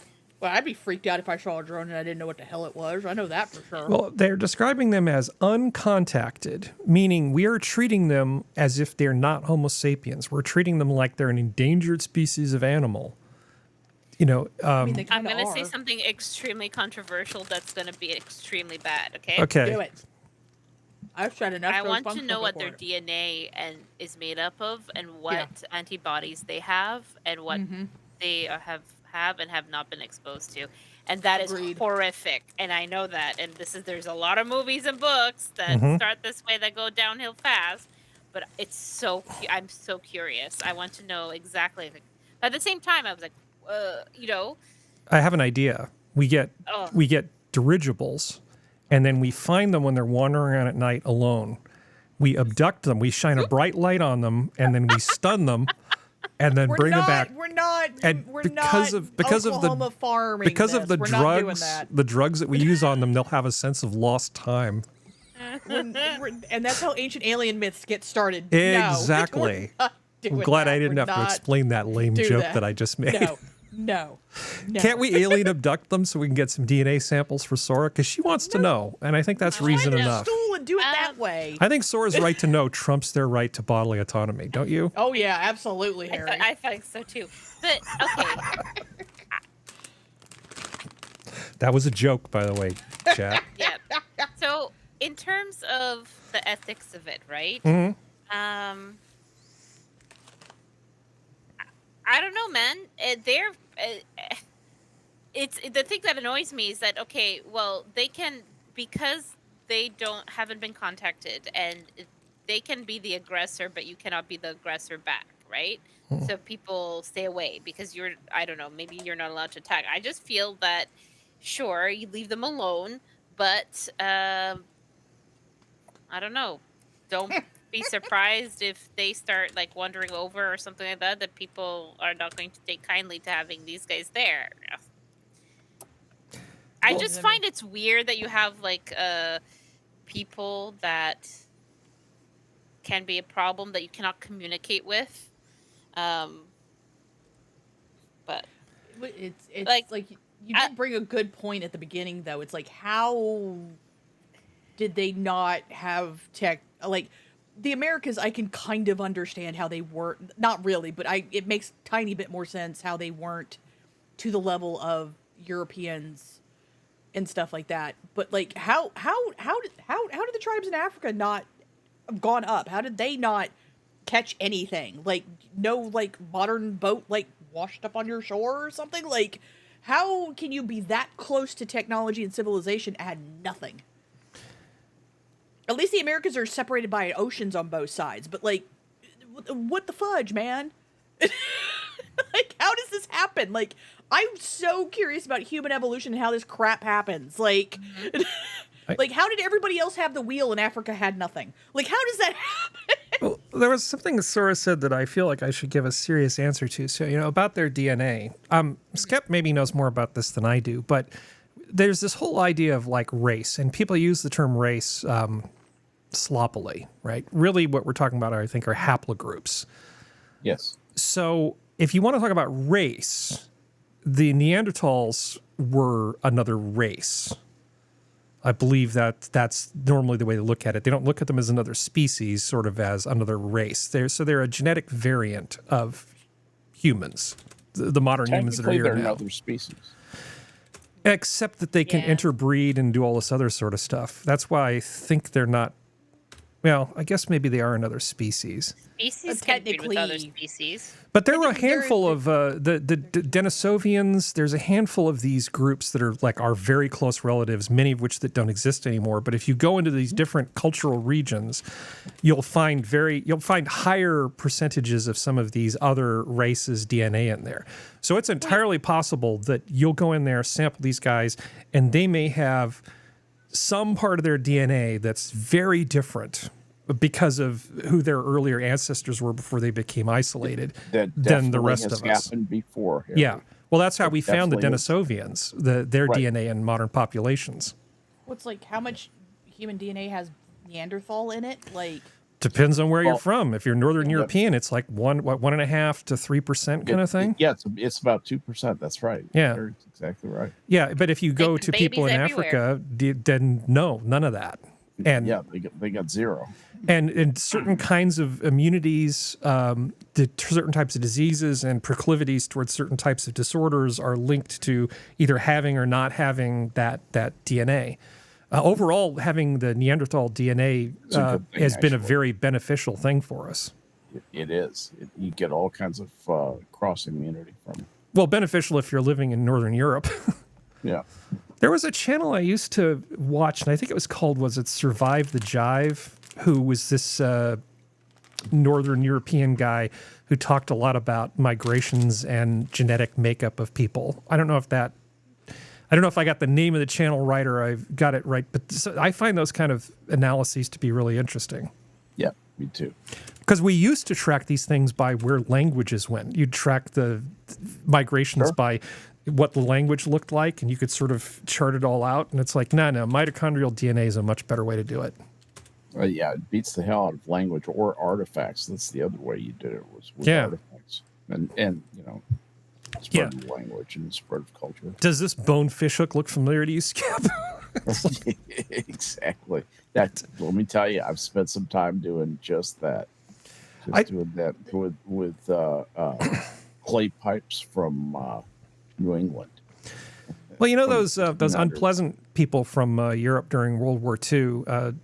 They basically justifiably brought a real stigma to all conversations about sort of race and genetics and stuff. People get very uncomfortable, like you're talking about eugenics. It's like, no, we're talking about how over a planet with a lot of different types of environments, humans have been incredibly adaptable. Yes. And it's not because we're all freaking the same. It's because it's wondrous that we not only are able to adapt, but we're able to adapt as quickly as we do. Go ahead, Serenity. Well, it's just like it's like I think there's a there's not a full proof, but they believe at one point Homo sapiens, as we are, we're down to like 1,700 breeding members of like that group. We made it to that low of a population, and we kind of burst back up, ironically. But the thing is like, and it's kind of an answer to what Nothing to See Here is like.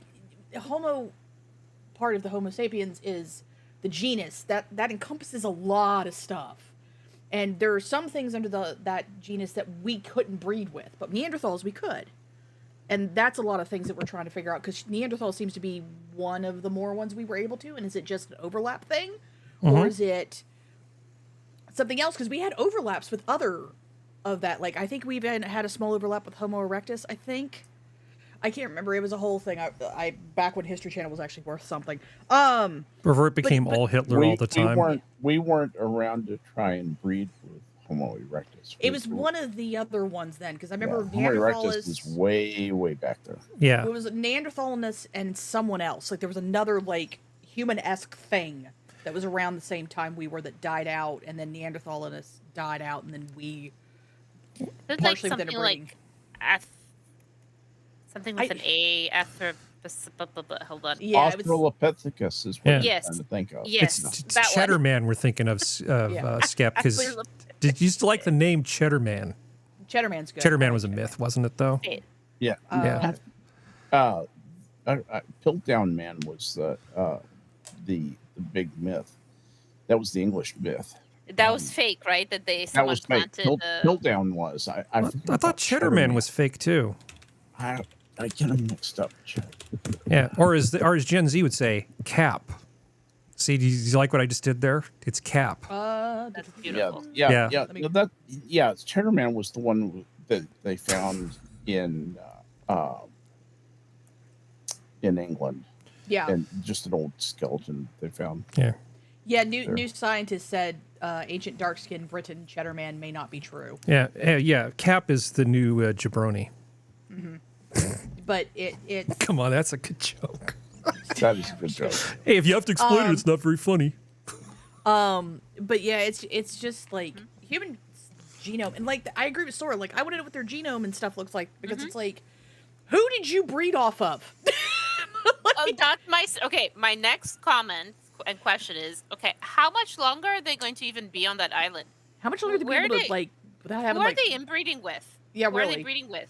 Right? Or in the words of Duck Dog, their genetic pool looks like a dowel. Yeah, I don't. Yeah, their genetic pool is extremely not very deep. It's a kiddie pool. Oh, okay, assassin. Thank you. So another thing is, if you don't contact and try to bring them into modernity, you're basically allowing them to die out. Possibly. Eventually, right?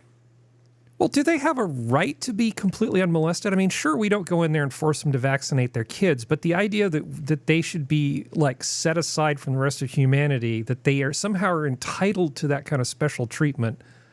Well, I mean, that's another way of looking at it, but it's like I kind of go, no. Part of the same social contract as the rest of us.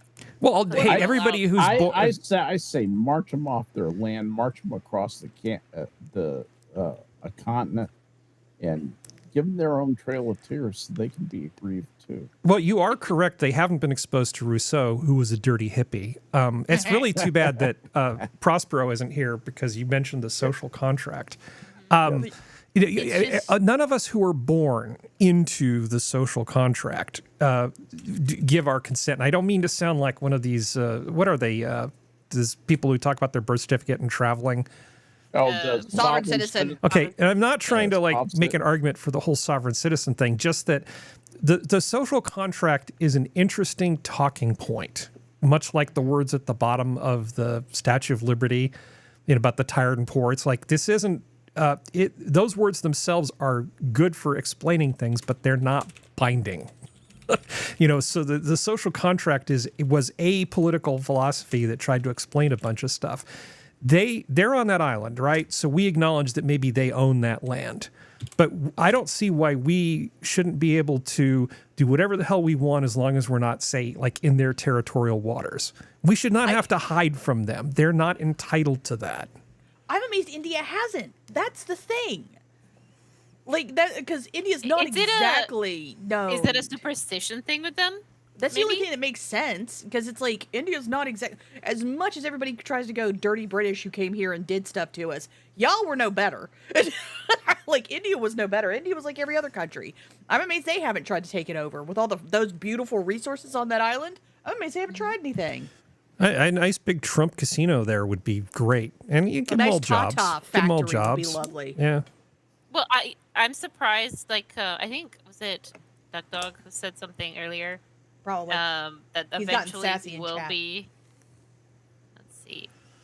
I apologize. I lost the comment, but basically that eventually they will be forced to be like introduced, and probably because of what looking for minerals, wood, whatever could be on there. Maybe there's something on there that's worth taking. Well, it's just like I said, India's not exactly an innocent child in all this, and they're known for taking stuff. So it's like I'm amazed they haven't tried to force them off the island, or make them disappear. Air quotes. So it's very interesting. I just find the idea of like human beings as a protected class, like they're endangered animals, is just kind of weirdly offensive to me. I thought that they acknowledged people.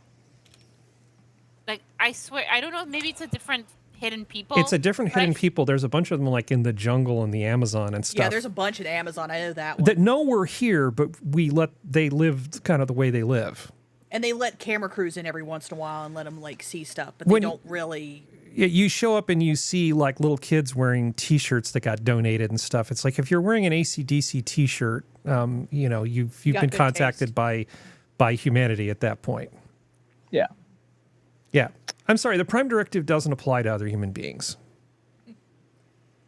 So it's just one of those things where I was just curious if you felt differently about it than I do. And I know it's complicated, but it's just a vibe check kind of thing. So sorry about that. No, like, big thing is, one, I want to know what makes them tick on a cellular level, because I think that would be fascinating. However, you know that people are going to exploit the hell out of them and abuse them and everything. Should that be done? Well, there are a number of drugs that make time disappear. We could, like I said, GHB, Zeppelin, stun darts. We could totally do it. Just roofie the whole island. Just roofie the whole island. Oh, screw it. Let's just cut to the chase. Let's just napalm some shit. Like, let's just end it all. Minions of the Zoo does not endorse This the is idea. a thought exercise and not endorsed by the Minions of the Zoo. You know, but it would make great reality TV. What if we just started messing with them? You know, we just God, Harry. Oh my Okay, God, that's humans taking it too style? far. That's taking it too far. Just have people dressed up as trees and standing there. just send some people in ghillie suits down there and some TV cameras. In the middle of the night, get one of those fleet of drones that make those beautiful patterns in Oh, the air. Jesus. Have it like Okay. a giant dragon. Yeah, exactly. Okay, functional. We can bring this down to food. So what we do is we sneak in there and turn it into a reality show like the Truman Show. Okay, but what we'll do is we'll leave two different competing products out, like on a rock, just sort of sitting there, like two different kinds of potato chips, Cokes and Pepsi. and then we Coke and Pepsi, and then we observe them and see which one they like more. God damn it. Just And think then about watch what the them kill commercial each rights other would be. over, Yeah. The blue god is better. No, the red god is better. They will divide up into two camps and then kill each other off. Oh no, let's make this worse. Let's make this worse. Let's take all the children Lord of Flies this crap. Let's do this. Yeah. Let's just stick those kids. Oh, I know. Take kids from the modern world and stick them in their society, and take their kids and stick them in a modern society. Oh, like an See exchange who program. survives. Nice. Yeah. But I think the kids exchange program would be good. If we do like that wife swap TV show, that would be rough. Because you know what, she's going to show up in the modern world, and she won't even know how to work the washing machine. She'll probably cry. She'll just be looking for a rock in the backyard and getting ready to spend the whole day doing laundry. Anyway, with that circle back, this has been your Minions of the Zoo for Saturday. Yeah. Oh, we're ending on that. We're ending on that. Okay. We could. Okay. Give me a better ending, Sora. And they lived happily Okay, fine, ever fine. after. Here. Okay, fine. We can end on that. Stupid fish, even. Okay. Hold on. No, let's end on genocide. Okay, how about this? Carbon neutral funerals. Earth gently transforms bodies into nutrient-rich soil. Make arrangements online, over the phone, or in person. It's a company that instead of cremating Harry, you, we're not seeing anything if you're putting something up. Oh, sorry. It's a company that will compost you when you're dead. Great, it's what we can do with the natives. Does that sound good? Isn't that what burials are? Well, burials. They process you a bit more Yeah, before you you're go gonna- there to get Yeah. nice and clean. Yeah, our process is net carbon neutral versus the 535 pounds of CO2 produced by the average cremation. Oh, this is that thing that Prospero was telling me we should do with all the pedos. Oh, There yeah. you go. Kill a pedo, plant a tree. It's perfect. Yeah, you just mulch them, you stick them in the I'm wood sorry, chipper in unalive the a predo. red forests of India to like. Yeah, just Minions of the Zoo doesn't fertilize. endorse Harry, us just end it. killing Just end it. Just anybody. end it. Just end it. We're gonna Okay. keep going in circles. End it. How about this product? It's a glass handbag. This is the stupidest thing. pretty. No, Yeah, it's it's really terrible. pretty. Why you don't No, want a you glass turn it into handbag? a vase. It looks like a Klein bottle. She's not using it as a vase. She's Yeah, posing you with can it. use it as a vase. You don't Yeah, have but to carry it around like a. Why wouldn't you like use a kind of- vase as a vase instead of a purse as a vase? That's Because vases can make all terrible. kinds of shapes, and that's pretty. I have lots of really pretty ceramic stuff that are made to look like baskets. Yeah. And you can put like cookies and stuff in there. Why not a glass? Okay, well that didn't work. Oh, you Okay, know how what? about this A horse piece is a of horse. how about this There piece we of public go. art? Paul we go. McCarthy's humiliating Christmas tree. This was in Paris, and it's supposed to look like a Christmas tree, but it may look like something else. Yeah, it does. It was up for. Oh, This was honey. in 2014, and it was yeah, I only up remember for that. 2 days. I remember that. I remember that. Why Yeah. is everybody, I mean, that's what a butt It's a plug public looks art like? project. Don't you like public art? Was that before he divorced the Zany Pants? Or No, was this right is after Zany McCarthy, Pants? not McCartney. Oh, okay. Sorry. I'm not talking about the guy who looks like the woman from Murder, She Wrote. I'm talking about some other lame artist guy. Yeah, 2014 American artist Paul McCarthy was asked to design an artwork for the Palace Vendôme in Paris, a stately square across from the French Ministry of Culture, whose construction had been commissioned by the Sun King Louis XIV. That's some culture McCarthy right there. resolved to decorate the square, which previously housed a monument to Napoleon Bonaparte, with a giant inflatable Christmas tree. That fits. That fits. He called Napoleon a dildo. Inspired by Shemp and Hans Arp, two abstract sculptors from the 20th century who blended Dadaism with primitive exoticism, the finished product reduced the Christmas tree down to its most basic shape, a shape which, coincidentally, looks a lot less like a plant and more like a butt plug. Yeah, this is the problem with public art, right, Skip? No. Now, no. how This is much? the- How much did the people pay for it? How much do it cost? That's the How does question. the Jolly That is a Green good Giant question. stay jolly? I like That this. I like this picture. That picture is not flattering.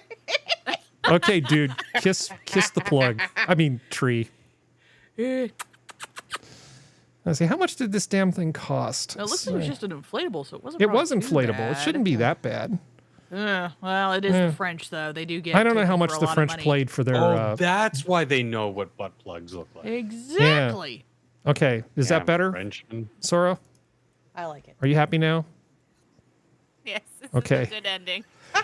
So on that note, this It's has an been your ending for a Minions of the lot of Zoo for things. Saturday. Thank you, panel. Thank you, chat. I'm going to get some more sleep before next show.